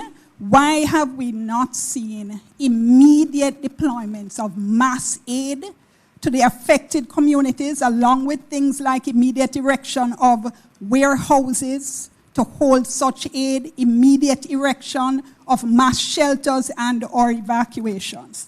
And then finally, for now, why had we not seen an equivalent in-time response to Westmoreland as there was to St. Elizabeth, seeing that that was where the eye of the hurricane made landfall? So it was obvious that there would also have been catastrophic damage there. All right, thank you. Those are 3 questions. And Dion, it's good to have you here. Not used to having you at my press briefings, but I'm glad to have you. And those are questions you hear floating around, and I'm glad that we get a chance to answer them. You asked about a committee with the funds that are coming in. Yes, we're going to get some insurance payments from CRIF and some of the other policies that we have. I think tomorrow you need to listen out for the Prime Minister's announcements. There will be a body that will be overseeing that reconstruction work. That will happen, and the Prime Minister will name the members of that. There has been discussions, even with the leader of the opposition, about whether or not that could be the National Partnership Council, Because remember, we have a National Partnership Council that has the opposition there, that has civil society, has academia, has private sector there. So it's a broad group of individuals that are in that partnership council. So one consideration is to use that partnership council that already exists with all of the key players and partners as that mechanism at the top. And it's going to be broader than just looking at how the funds are being paid. That committee is the one that's going to have to say, how do we build back? You know, we have communities that are close to the sea. What does rebuilding look like? Should we rebuild there? Should we rebuild somewhere else? And so there are big questions that we have to confront with as Jamaica. And the commitment the Prime Minister has made is that there will be an overarching body, whether you use an existing mechanism like the Partnership Council, or you use something that's new, a new body, but there will be an oversight body. Now, I left Cabinet early before it finished, not sure where they would have reached on it, but there has been discussions already in Cabinet on that one. The second one is about the immediate response being slow. I know Minister Vaz wants to answer, but so you can come forward, Minister Vaz. But as you come, just noting that a Cat 5 is a different category of a hurricane. And the devastation was significant. And as we've seen with many disasters around the world, and we've been looking at disasters around the world, how quickly you get to mobilize. There is always that period of assessing what is happening and getting the aid in. Yesterday I saw Red Cross, I saw GEM, I saw the World Food Program out, and all of those are coordinated through the Ministry of Labor and Social Security. And so there is a lot more happening, and you hear about the helicopters dropping food. It is, you know, after a hurricane like that, you have to assess and then reestablish new systems to get food out. And I think the team has been doing that. And I know Minister Vaz can tell you more about what has happened. And in terms of Westmoreland, everybody is important, and everybody is being focused on. The Prime Minister went out for 2 days straight, and he went to all of the affected parishes. He went to St. Elizabeth, he went to Westmoreland, he went to Trelawney, he went to St. James, and he also eventually went to Manchester, and he went to Hanover too. So those first 2 days after the hurricane, the Prime Minister made sure to go to all of the affected, the most affected parishes. Minister Vaz. So I'll answer one aspect of it, and Minister Mackenzie will answer the other. There is a committee that has been named with Senator Keith Duncan and Minister Audrey Marks to coordinate with private sector. That has been going on in earnest. We met all weekend. There is warehouse spacing that has been found in Montego Bay. There's warehouse spacing that has been found outside of what the government apparatus has. I would say we are probably up to 300,000 square feet of additional warehousing that is going to be needed, because we're going to be staging from Montego Bay and Kingston, because that's where the two international airports are. I want to remind you who asked a question, and I want to remind Jamaica, tomorrow will be 6 days, because the hurricane hit on a Tuesday. So 6 days is where we are at now. And I can say to you that we have not only engaged the full private sector, and they are fully supported with their assets, with their money, and with their expertise, on top of which all of the international organizations and charities who have done this kind of thing all over the world are also at the table. We met for hours on Saturday, and they have done an assessment as to where we are and what we need to do. We cannot bypass the government systems and structures that are in place, but we can take advice and we can use them, and we are intending to do that. You will see a huge improvement this week, and you will see getting better every day going forward. This government is committed, this government is competent to deal with it, and we know our limitations as a government and of course a structure, and we will get the support internationally and from the private sector jointly to deal with this in a comprehensive way, that at the end of it, when we rebuild, we'll be rebuilding for the future and fixing a lot of what problems there were for the last 60 years. I just want to respond on the comments around the shelter and the relief supplies. I want to make it clear that prior to the hurricane season, all the municipal corporations meet with the ADPEM and the various agencies. There's a humanitarian committee of the National Disaster Council which meets almost every week. Relief items was placed in all parishes across Jamaica prior to the event. The parishes that are badly affected, all the facilities were destroyed during the hurricane. So it is not that the government did not. We have always placed relief items at strategic points across the country. Montpelier is a massive warehouse in Montego Bay, but access to the facility has been impeded because of the road conditions. And I want to make it abundantly clear that this administration is not incompetent, and we were responsible, we were proactive in preparing the country. Nobody can plan for a Category 1 or a Category 5 hurricane. Nobody can. And I am saying without fear of contradiction that the government was prepared. We provide the necessary notice to the people. We say to the country that this thing is coming, take the necessary precautions. We could not control God's hand. All right. Thank you. You wanted to add something, Minister Vaz? No, I just wanted to add, just for clarity, that the first field hospital was delivered to the West yesterday and should be up and running, if not tomorrow. Plus, we have several more that are coming.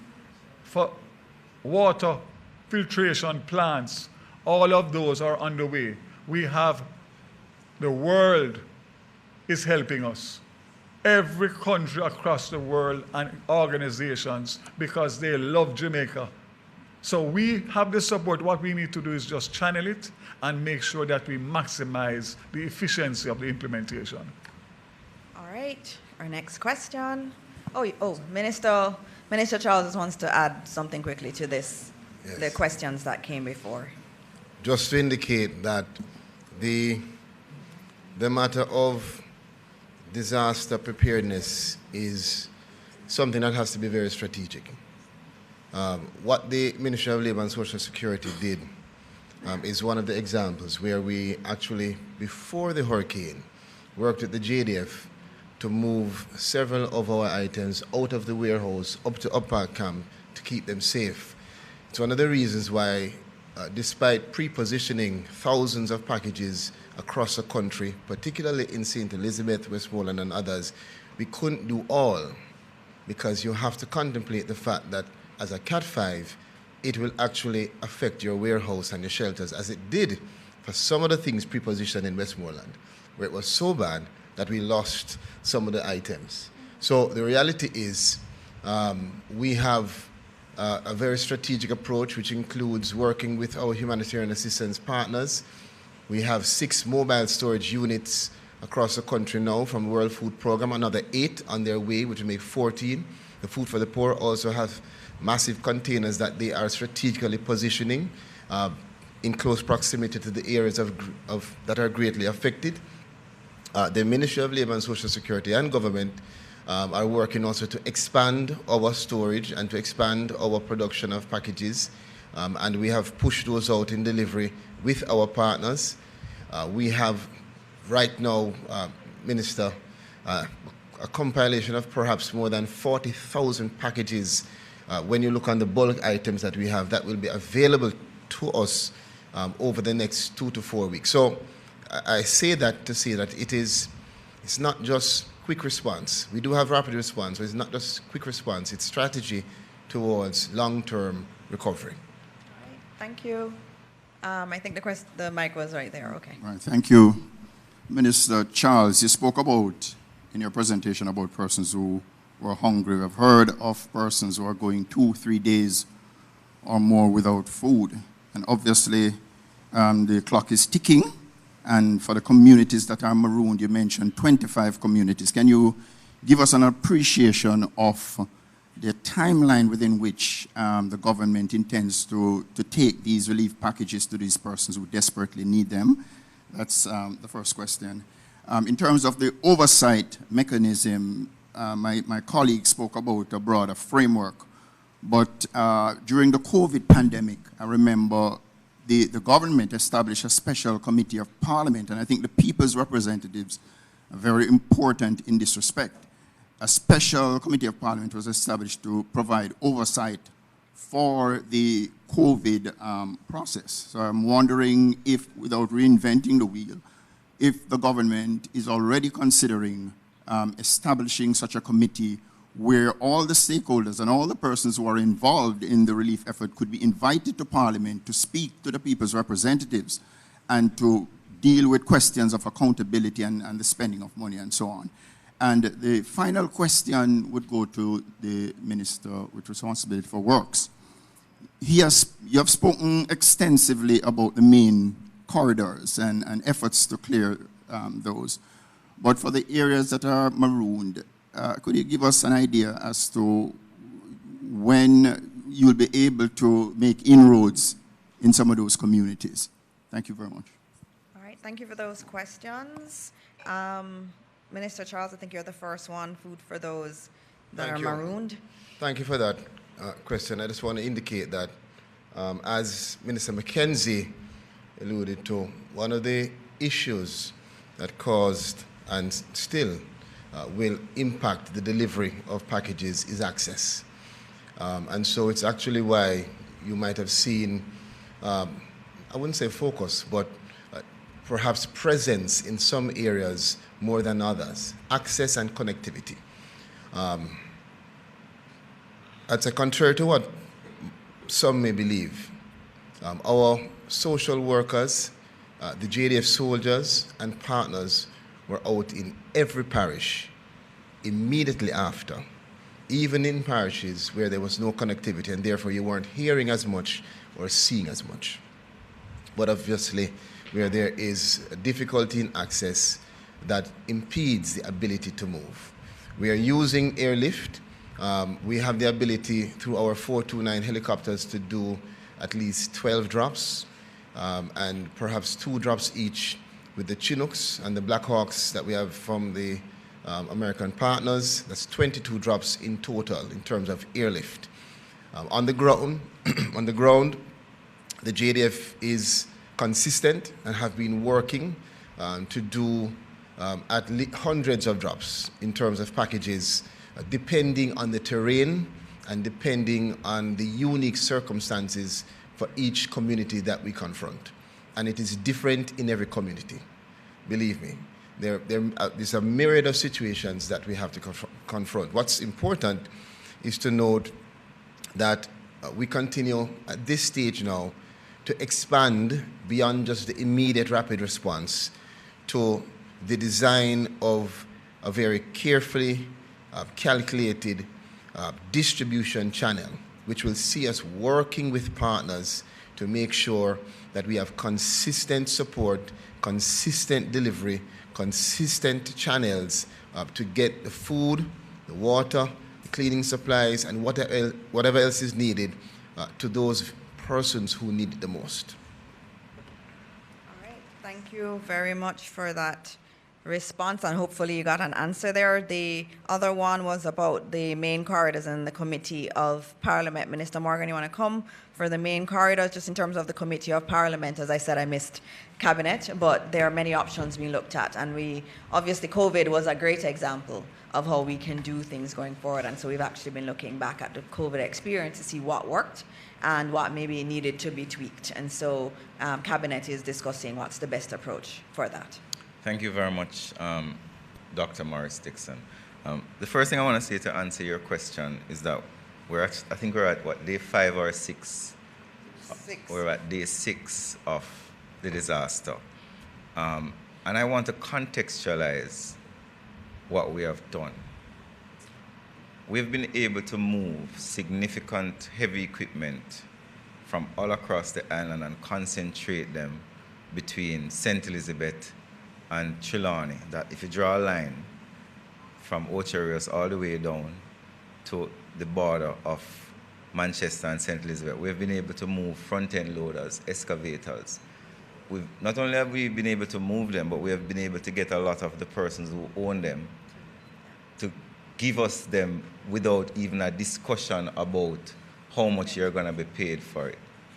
The second thing we've been able to do is we've been able to create a corridor between Manchester and St. James. So in the first day or two of the hurricane, there was almost no access because of the significant down power lines, down trees, landslides, and so on. So within 2 days, 3 days, we were able to a great extent. By day 2, we had single lane access to the entrance of Westmoreland. By day 3 and 4, we had single lane access to Sav. By day 5, we had cut through, and now we have joined the 2 routes, Mobay to Sav, Black River to Sav, because we were coming from both sides. If you think of roads as main arteries, then the off-roads are tributaries. In order to start working on the off-roads, you have to clear the main artery. So as we cleared the main arteries, we started going up into the hills with smaller equipment, because in many cases, a lot of these roads are 8-foot roads. So I can't put a front-end loader. The other issue that we have faced in our recovery is the absence of skilled labor in many cases. So if somebody lost his house, he has no shelter, his family is at risk.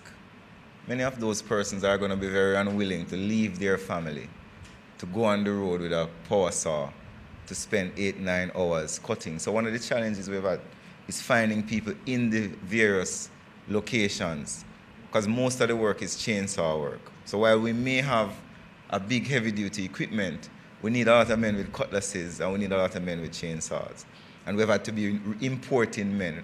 So for example, because of the crisis in Trelawney in terms of access, the forestry department has found 8 sawmen that will be going into Trelawney tomorrow in 4 vehicles going to different parts to try and cut their way through some of the maroon communities. The other issue you have to think about with maroon communities is the issue of safety. So I'll give you an example. We were removing major debris that was blocking gas trucks from going to Sav yesterday. And we came upon a hillside. I don't remember the exact name of the area, but it is before you reach Ferris. And it's between White House and Ferris.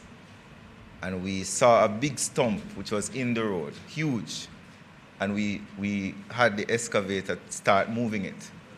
And the hill started to come down. And we had to basically leave it.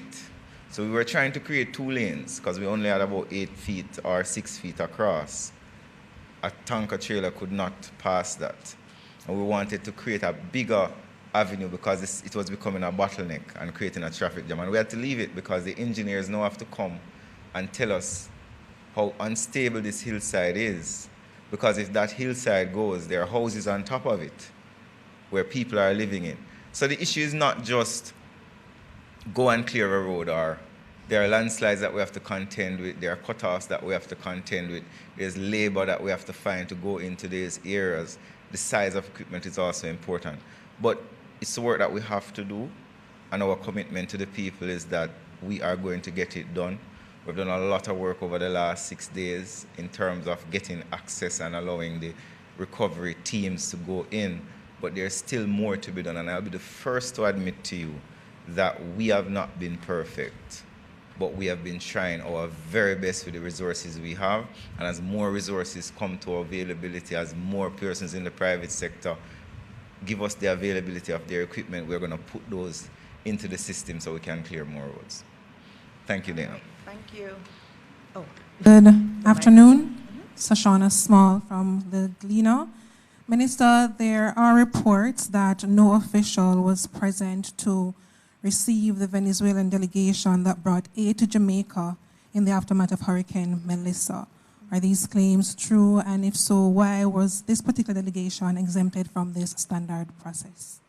All right, thank you for that question. And, we thank the people of Venezuela for the supplies that were sent to Jamaica. It was a significant amount of supplies that we received, and we thank them very deeply. And, it does show us that everywhere, every single part of this world, there are people who are thinking of Jamaica and willing to send us supplies. And so we're very thankful to them for that. In terms of the protocols around receiving foreign delegations, I'll have to ask the Minister of Foreign Affairs. As you would have noted, she has been to almost all of them. Sometimes Minister Vaz has been to some. I've filled in as we are notified. Remember that usually with flights coming in, there is a note through the diplomatic community that we do get, and then that does trigger a set of actions. There may have been some communication lapses there, and I will ask the Minister of Foreign Affairs to talk through what had happened there. But the reality is that we have been very, very thankful for those supplies, and there seems to have been a breakdown in a part of the process. But of course, we are very grateful for all our partners and grateful to Venezuela for what they had sent to us. Yes. Good afternoon, Minister Morris Dixon. Giovanni Dennis here from CVM TV. 3 quick questions. One regarding security. We've heard reports of persons going into some of these affected areas to offer help being robbed. Heard about an instance in Holland Bamboo at the weekend, yes, where over 300,000 worth of supplies were robbed from persons offering help. What, if anything, is being done to strengthen law enforcement in these areas so that that doesn't happen again or become widespread? 2, traffic management. I've heard a voice note from you asking persons not to come in. I've seen several persons on social media urging persons not to come down because of how crowded it gets, and a lot of the areas are single lane.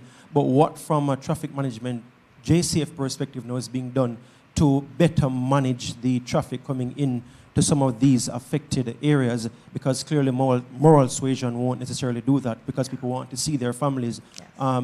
Or, as you say, unfortunately, sightsee, because I mentioned I saw persons taking pictures. So what is being done about that? And finally, and perhaps most importantly, the marooned communities that we're hearing of now, and we heard about Brighton yesterday, where at least 6 bodies were taken, including a mother and a child. Each of them have a member of parliament and also a councillor. Are each councillors or members of parliament doing enough and updating through the official channels the authority to say, okay, we haven't heard from this community that's marooned, could you do something or check this out? Because it seems to me that people may not be doing what they ought to do, representatives may not be doing what they ought to do, if after 5 days, as we heard yesterday with Brighton in St. Elizabeth, was marooned for 6 days and bodies were there being decayed. What did the representatives do to notify the first responders or the government where that is concerned? All right, thank you. Those are 3 very good questions. The first one was in relation to security, and I saw the situation in Holland Bamboo yesterday. There were police. I saw many members of the police force that were there trying to assist with traffic management, but there was just way too many people on the road. And I know you want to see your families, I know, but it really hampered things. As I said yesterday, I was trying to help a Red Cross truck that was trying to get to Westmoreland and also to Black River to get through, and it was almost impossible to get them through. It was so difficult. And this is the Red Cross with supplies, and they had medics also with them, and they couldn't get through because of the traffic. So traffic management is important. We're actually looking in cabinet, and before we left, and as I said, I don't have all of the ending of cabinet, there were discussions around whether or not movement should be restricted at particular times, because we also want to be able to get in, for example, fuel trucks into the communities. And you can't do that with the kind of traffic congestion you have in certain parts. And so that's something that's being looked at if we don't get a better handle on the movement of people. We know that there are many Jamaicans who have just packed up their cars and said, I'm going to go down and I'm going to give people things. And that is beautiful. It says that, it shows the Jamaican spirit, let's go help them. Sometimes it's not that helpful when so many decide to do it. And that's why it's also good that we heard from Minister Grange about her portal, because people want to help. And so we're now giving you a targeted way to help, and the authorities can pull down lists of persons who are available for particular activities. But the security question is a big one. And the police force is out, the JDF is out, so you're seeing larger contingencies around. And so it is something that I know the JCF and the JDF have been coordinating on, making sure that there is security. And I saw many cars just stop. You see some people on the side and you just want to help. And I saw them stop maybe to give one person, and then immediately the entire community came out and swarmed the car. I saw that yesterday. And so there's a security risk, what we would say to individuals. If you come down with things, stop by a church and give it there, offload it there. Stop by the police station, offload it there. They will get it out to the communities. And also, obviously, now you get an opportunity to volunteer through Minister Grange's portal. Marooned communities, you had asked about whether or not the members of parliament are giving information, and you beat me. I was going to add that into it, that Minister Charles and the work the JDF is doing is dependent on the councillors and the MPs getting the information to Minister Charles. And so the JDF has a list, and that list comes from members of the community. Right now, we've been using the social workers in the network. And remember that in each parish has a disaster committee that is chaired by the mayor. Every single parish has that. And so there's a mechanism through which the reports are coming in. If there are MPs or councillors, if you know that there's a community that's marooned, get the information to Minister Charles, because he's coordinating with JDF. Every morning, they do their list of where they're going to do the food drops. We can't do the food drop if we don't know of a community. So it's very important that we continue to feed that information to the relevant individuals. Television Jamaica. I have two questions. Sure. Going back to the earlier points my colleagues made in regards to aid. And again, having been on the ground myself, I've seen a lot of attention being placed on Black River, and I know that in terms of the access roads, some of the roads are still not clear. Yeah. But I think what we're not getting is a timeline, because some people are in these communities, they have no electricity, no form of communication, and some people have to get the information to them. So in terms of, you mentioned a list, the timeline, is there a timeline for which the worst hit areas will be receiving aid? Because people would love to know. Oh, that's the first one, yes. My second question, I got something earlier. I'm just going to read it verbatim.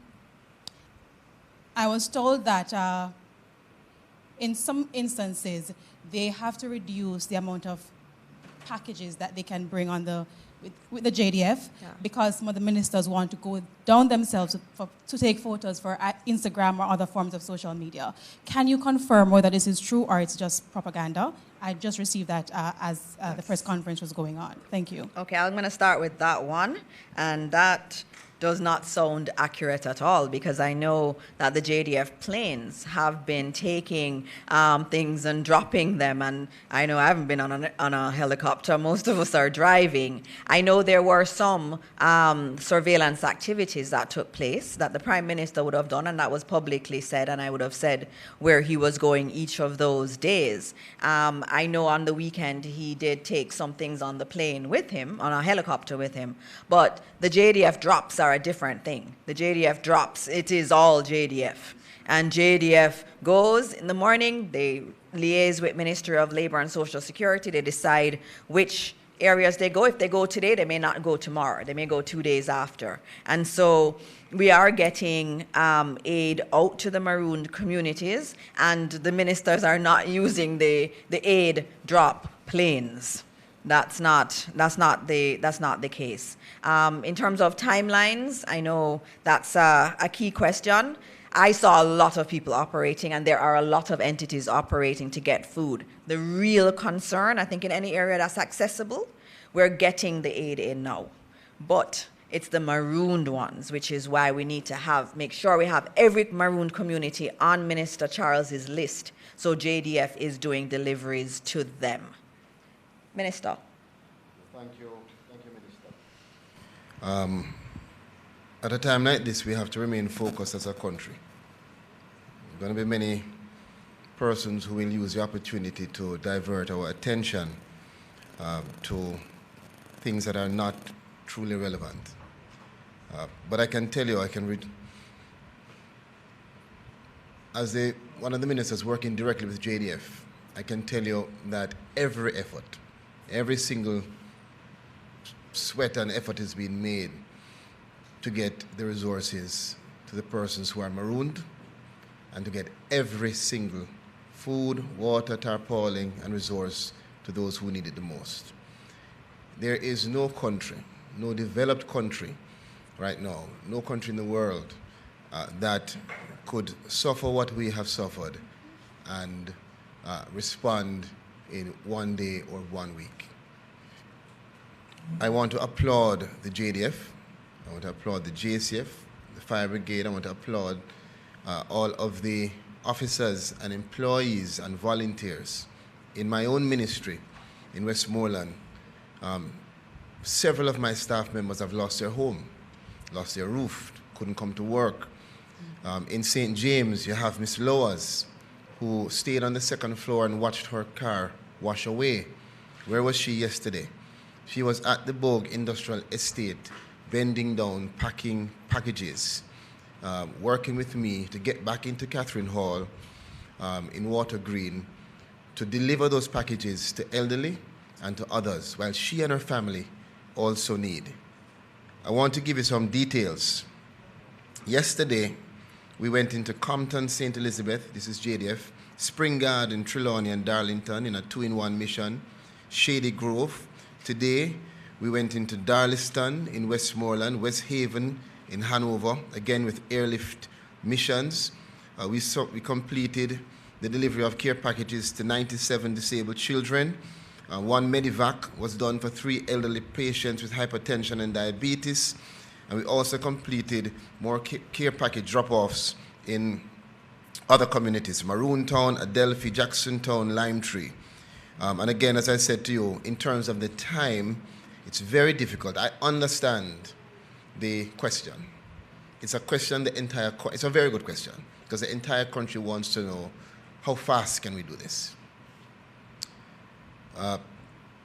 Let's appreciate that because of the circumstances, because this is a situation that you could never truly forecast.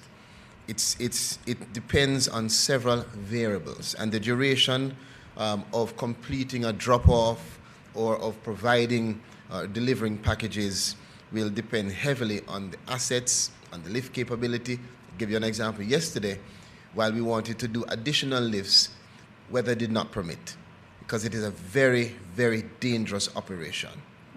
So I say that to say that the country can be at ease in knowing that every effort is being made by all of our partners to make sure that we put full resources focused on the people who need it. Which parishes you have the marooned communities? Thank you. I didn't hear you. Which parishes you have the marooned communities? Primarily Westmoreland, St. Elizabeth, St. James. I believe there are also in Trelawney, and probably one in Hanover. And most of our airlifts so far have taken place in Westmoreland. Good afternoon, everyone. Good afternoon. Mahiri Stewart, Nationwide News. Mahiri, you realize you have company today. Afternoon. So my question regards the support Jamaica.gov JM link. In terms of that being the official channel for persons to send donations to the government in order to aid relief efforts, is there any update the country can get in terms of how much has been donated to that link? And on top of that, in terms of transparency, to prevent us from having to ask the question in the future, is it possible for that total to be placed on the website so that persons donating can be aware of how much is already there? Sure, and that is going to be done. I got some questions online from regular Jamaicans. And so I'm supposed to be giving updates here, and we're trying to put it online. I'm just trying to find the last number that I got, and it was 10:33 last night. We were at 728,000 US and 38 million Jamaican. So I think we're probably approaching 900,000 US. So we're getting to the $1 million mark on that site. Good morning, everyone. Jerome Williams from the Jamaica Observer. Good morning. Good evening, I'm so sorry. One question. Yes. On the road, on the ground, especially in Westmoreland, there are a lot of people, residents living there, who are complaining that they're living in areas where houses near them have dead bodies decaying at the moment, and this has been the case since the hurricane has hit. The question is, has there been any discussion of a strategy to help to deal with this situation? What advice would be given to people living in these areas who are worried about health, safety, and stuff like that? It is a health and safety question, but it's also a deeply emotional and psychological thing to know that their body is just lying there. I mean, just thinking about it is really, really painful. And so the JCF, working with the JDF, because sometimes the bodies are in those same marooned communities. So what the JDF has been doing, sometimes they've had to go in via a helicopter to retrieve the bodies. So as soon as we get the indication that there are bodies, the JCF and the JDF will coordinate. Obviously, the JCF will do some quick analysis to find out, was this really as a part of the hurricane, or was this some other nefarious activity that took place? And so they are working, the JDF uses the body bags they have, and they've been going out, and it's been a very painful process. But once we are aware of it, it is passed on to the JCF and the JDF. And if it's a marooned area, if it's not a marooned area, the JCF can easily just go in and retrieve the bodies. But in marooned areas, that's where the issue is. We have to find somewhere to land. First, we need to know about it. And then we need to find somewhere to land the helicopter so that we can retrieve the bodies. And a lot of the ones you would have heard that we have announced, those painful numbers, were actually retrieved by the JDF using helicopters. All right, are there any other questions? Yeah. My questions weren't answered. I'm going to repeat them and add two new ones. There has been an obvious and concerning difference in the immediacy of response to Westmoreland as compared to St. Elizabeth. I'm asking why, and with the absolute respect, saying that everybody is the same isn't a response to that concern. Secondly, the response that warehouses were pre-positioned before the hurricane doesn't answer my question as to the slowness of the response once the hurricane had passed in getting in aid, in putting in warehouses or whatever it takes, as well as in providing shelter and or evacuation. So those questions have been answered. And then two new ones. One, I'm not hearing an acknowledgement of the fact that there is a crisis in terms of fuel in Western Jamaica, and whether there is some kind of special initiative to deal with that situation. Like all of my colleagues, I've been in the field. I was in Sav yesterday, in Westmoreland yesterday, saw Senator.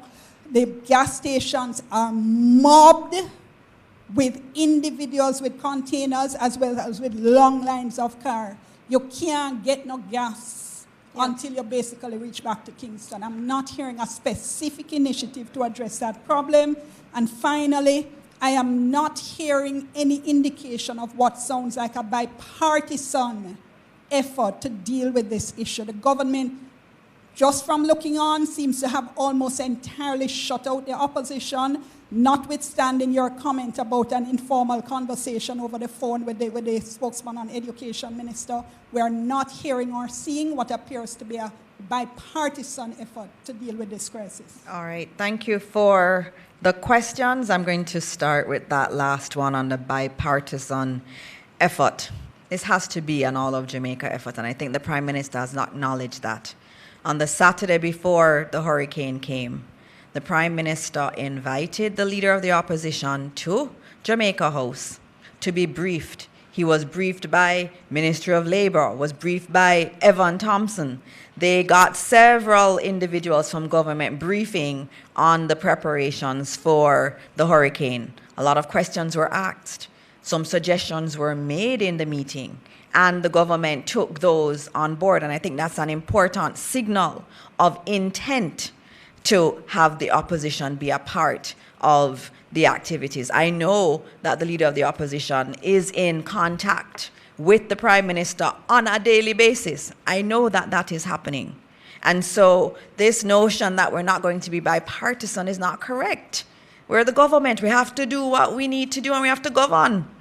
But we also need to say this is a Jamaica effort. You have the church here.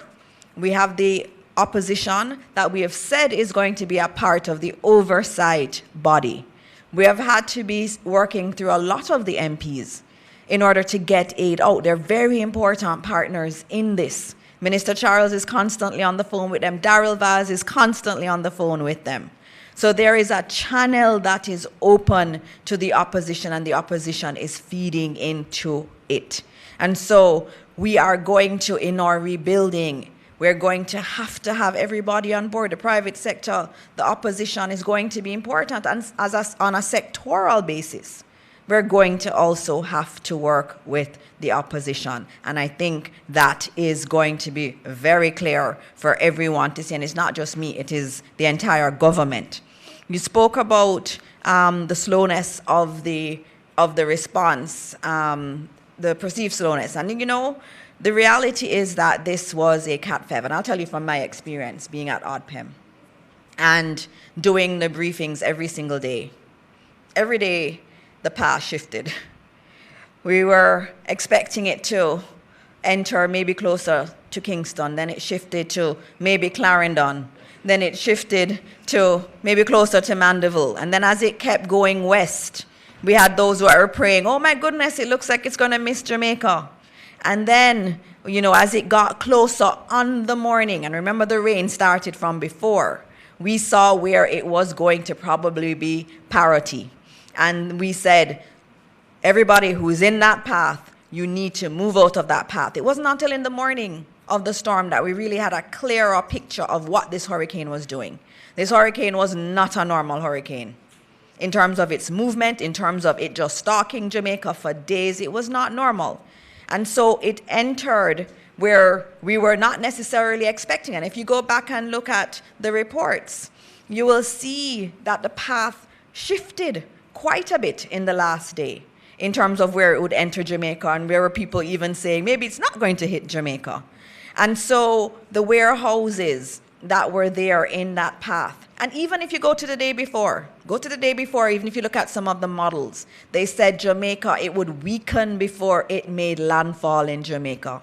That was being reported by the scientists. But it did not weaken. It got stronger right before it came to Jamaica.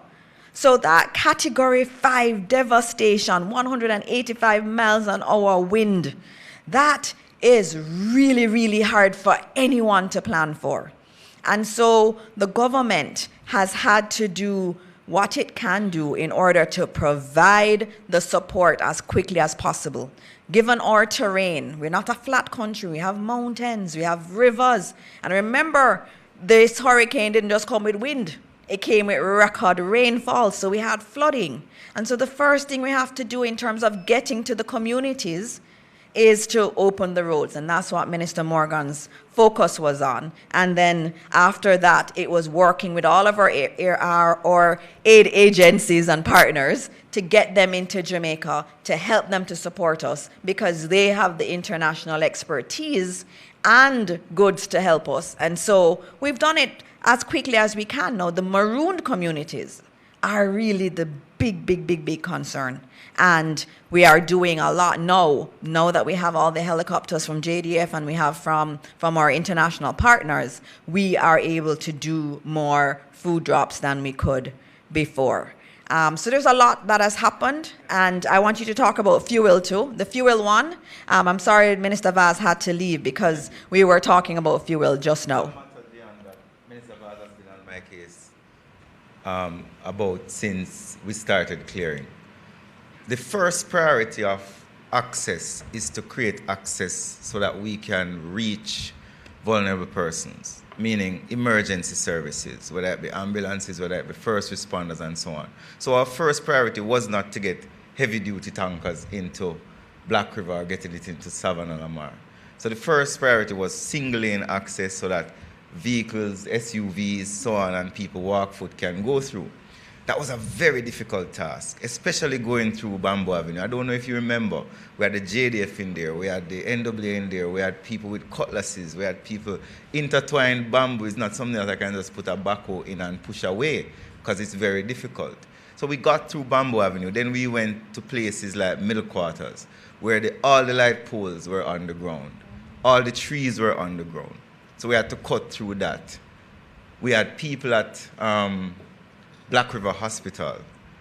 JDF had to start coming. And let me give you an example. All the doctors at Black River Hospital lost their housing because they lived in a community beside the hospital. So the first responders that you had situated in the space who would serve not just Black River but also Westmoreland, because the other hospital would be in Sav, so you have hospital in Black River, hospital in Sav, and people in between go to each. So our first priority was to provide access to rescue those people. After we did that first single-lane rescue, and the NWA was able to create a path to Savannah Lamar incrementally. So the first major town we went to, which is maybe why people perceive that there is bias, is Black River, because Black River is on its way. So we're coming from Montego Bay, we're coming from Manchester. We reach Black River first. We see the damage there. That's the first thing that comes out into the public, right? So everybody says Black River is destroyed. Nobody has yet been able to go to Westmoreland because all the roads are blocked. And even flying over, you would not see the full damage because there's no communication. I did not know the extent of Westmoreland's damage until we were able to get people in and get JDF to fly over Westmoreland. We still haven't reached the tanker issue yet. It is only over the last 2 days that we've been able to confidently tell the gasoline haulage contractors that it is now safe for you to drive to Savannah Lamar. Because they said they're not driving under any JPS light pole.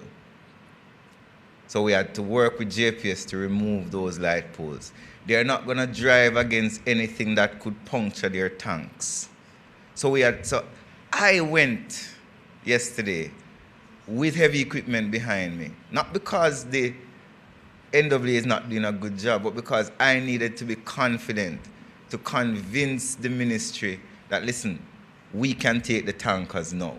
The other point is, Dion, some of the gas stations are destroyed. The gas station on the coast in Black River does not exist anymore. The only gas station that exists in Black River is the one, that is not in the town. It's on the outskirts of the town. Right? The other gas station is not in a good condition. The gas station in Westmoreland is also destroyed. So the issue you're having is not just the availability of bringing in gas into the community, but also where are you going to safely store that gas? And that's a medium-term problem, because you can't just send a tanker in there and park it on the side of the road and say, come and buy some gas. When we were driving through yesterday, we had full tanks of gas. And it was not until we reached Boot in St. Anne that we found a gas station that was open late. Yes, there were other gas stations that we heard were open in the day, but because of the nature of what has happened, because of the lack of electricity that is typical for the entire section of the island, a lot of gas stations are closed early. So those are things that we're going to have to work with. But what I can confidently say now is that for the gas stations that are able to take fuel, the retailers, the haulage contractors are now willing to traverse that area. They weren't confident to travel through Black River, go to Sav before yesterday, because there were still impediments on the road. I hope that explains the issue, why gas was so short, or has been short. Thank you. And I'll note that Minister Vaz has a proposal in terms of making things much easier there. And also that was one of the reasons where we were thinking about whether or not we needed to maybe restrict some movement maybe in the night, late in the night, so that the fuel trucks can actually go through late in the night and actually get to refuel where the gas stations are okay. All right, so I know it's been a long day. We're at 5:47 p.m. Thank you. And so, as we end, we're very much thinking about all of those who have passed and all those who are suffering. And I know yesterday in the morning, before I went into Manchester and St. Elizabeth, I went to church, and one of those hymns was sang, and one of those that makes you very emotional. It is well with my soul. And as it was being sung yesterday at church, I kept thinking of all of those who've lost their lives and those whose families are mourning. When we go to a Jamaican funeral, we sing that. And when you get to that crescendo of that hymn, you feel it all over your body. And so it is important. There are a lot of people hurting, a lot of people who have lost what they feel like is everything. And we know as Jamaicans that we can get through it, but we only get through it with the help of God. And so we're so honored today to have Bishop, the Honorable, or is it Bishop Bengucci? Both of you. Oh, both of you. Bishop Blair and Bishop Bengucci are both going to come and pray for this country as we close out this press conference.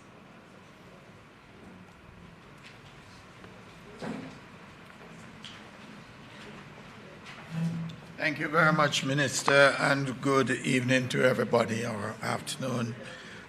Before Bishop Bengucci prays, we'd like to make a statement for a couple minutes or so. Like all other sectors of the nation, the religious community has seen the need to answer the call to action. And we want to thank Minister Grange for inviting us to do this. This call is driven by the mandate to show care and compassion that is enshrined in Jesus' command to Christians: love your neighbor as you love yourself. We as people of faith are constrained to act with urgency that is driven by the enormity of the devastation and the despair that our brothers and sisters now face. We therefore encourage the nation with the news that the faith-based community is being mobilized to show mercy, with the conviction that our approach must be seen clinically, collaboratively, coordinated, and compassionate. First, clinical. We must bring targeted, relevant, and efficient service to the hurricane victims. In this way, our organizational and procedural arrangements must lead to efficient and timely delivery of the supplies and the services that will meet the existing needs. Secondly, collaborative. We are of the certain view that no local church, no denomination, or umbrella group acting on their own will be able to make a meaningful impact on the task that is ahead. Instead, it will take a collaborative approach to effectively manage the scale of the demands. All levels and layers of the religious community are therefore being called upon to come together and work together with the various arms of government. Thirdly, coordinated. A carefully mounted and effectively coordinated machinery is being set up to manage the faith-based release and relief process. As such, we envision and are committed to the establishment of national faith-based coordinated operations that are dedicated to providing relief. And finally, compassionate. The immediate focus and mission of all people of faith must now be to relieve suffering and to bring hope. The people in Western Jamaica do not have the time to wait for us to debate our differences, nor do they have the option of delay. They need our full attention. They need our energies in this their hour of dire need. In this time of national crisis, the faith-based community, therefore, is being called together to partner with the government of Jamaica and all other NGOs to mitigate, to minimize, and where possible, put an end to the suffering of our brothers and sisters and the victims of Hurricane Melissa. We know that the media community has tried before and is trying extremely hard to help us collect and to disseminate the information that is necessary at this time. And we pray that you will be able to continue in this track. And we pray for all arms of government as you really are doing what Jamaicans are expected to be done. And we pray your strength in the Lord as Bishop prays for us. All right, as we come to a close, I'll just invite us to stand in prayer. As a church community, we have heard of all those who are so engaged. And so we bring before God now those who are engaged as responders, all the various entities that we have heard. We bring them before the Lord because it's not just the physical devastation, but we think of the anxiety, the mental trauma.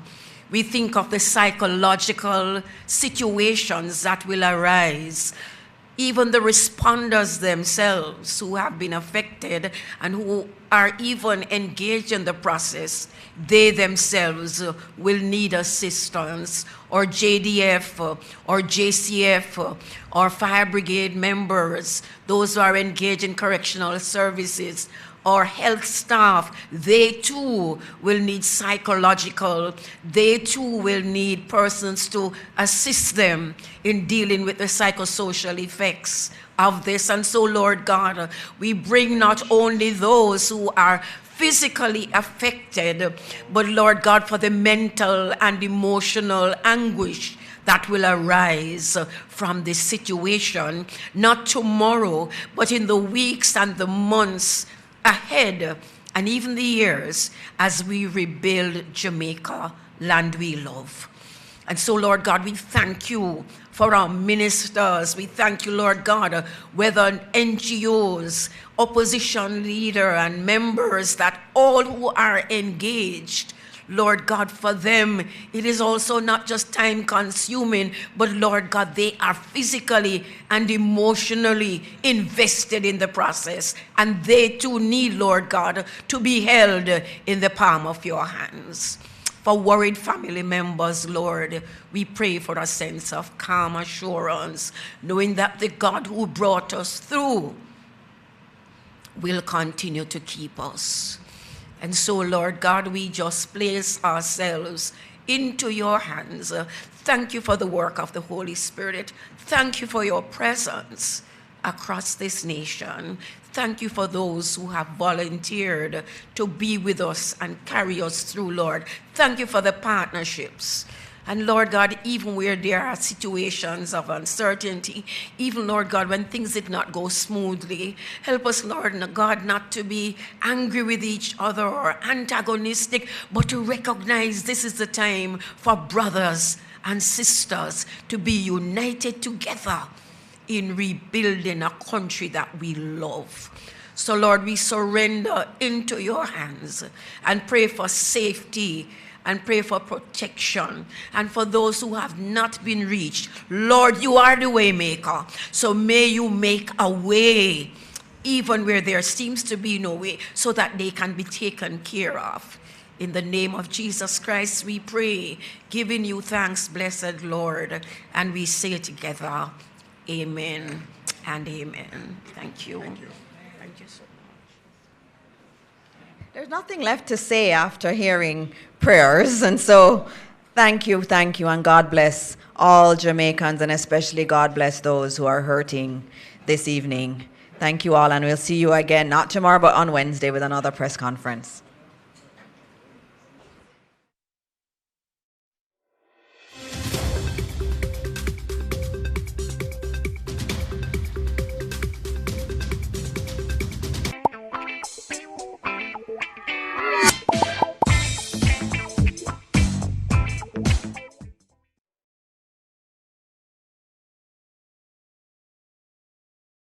Me, I go show them my way of justice. I'm abused.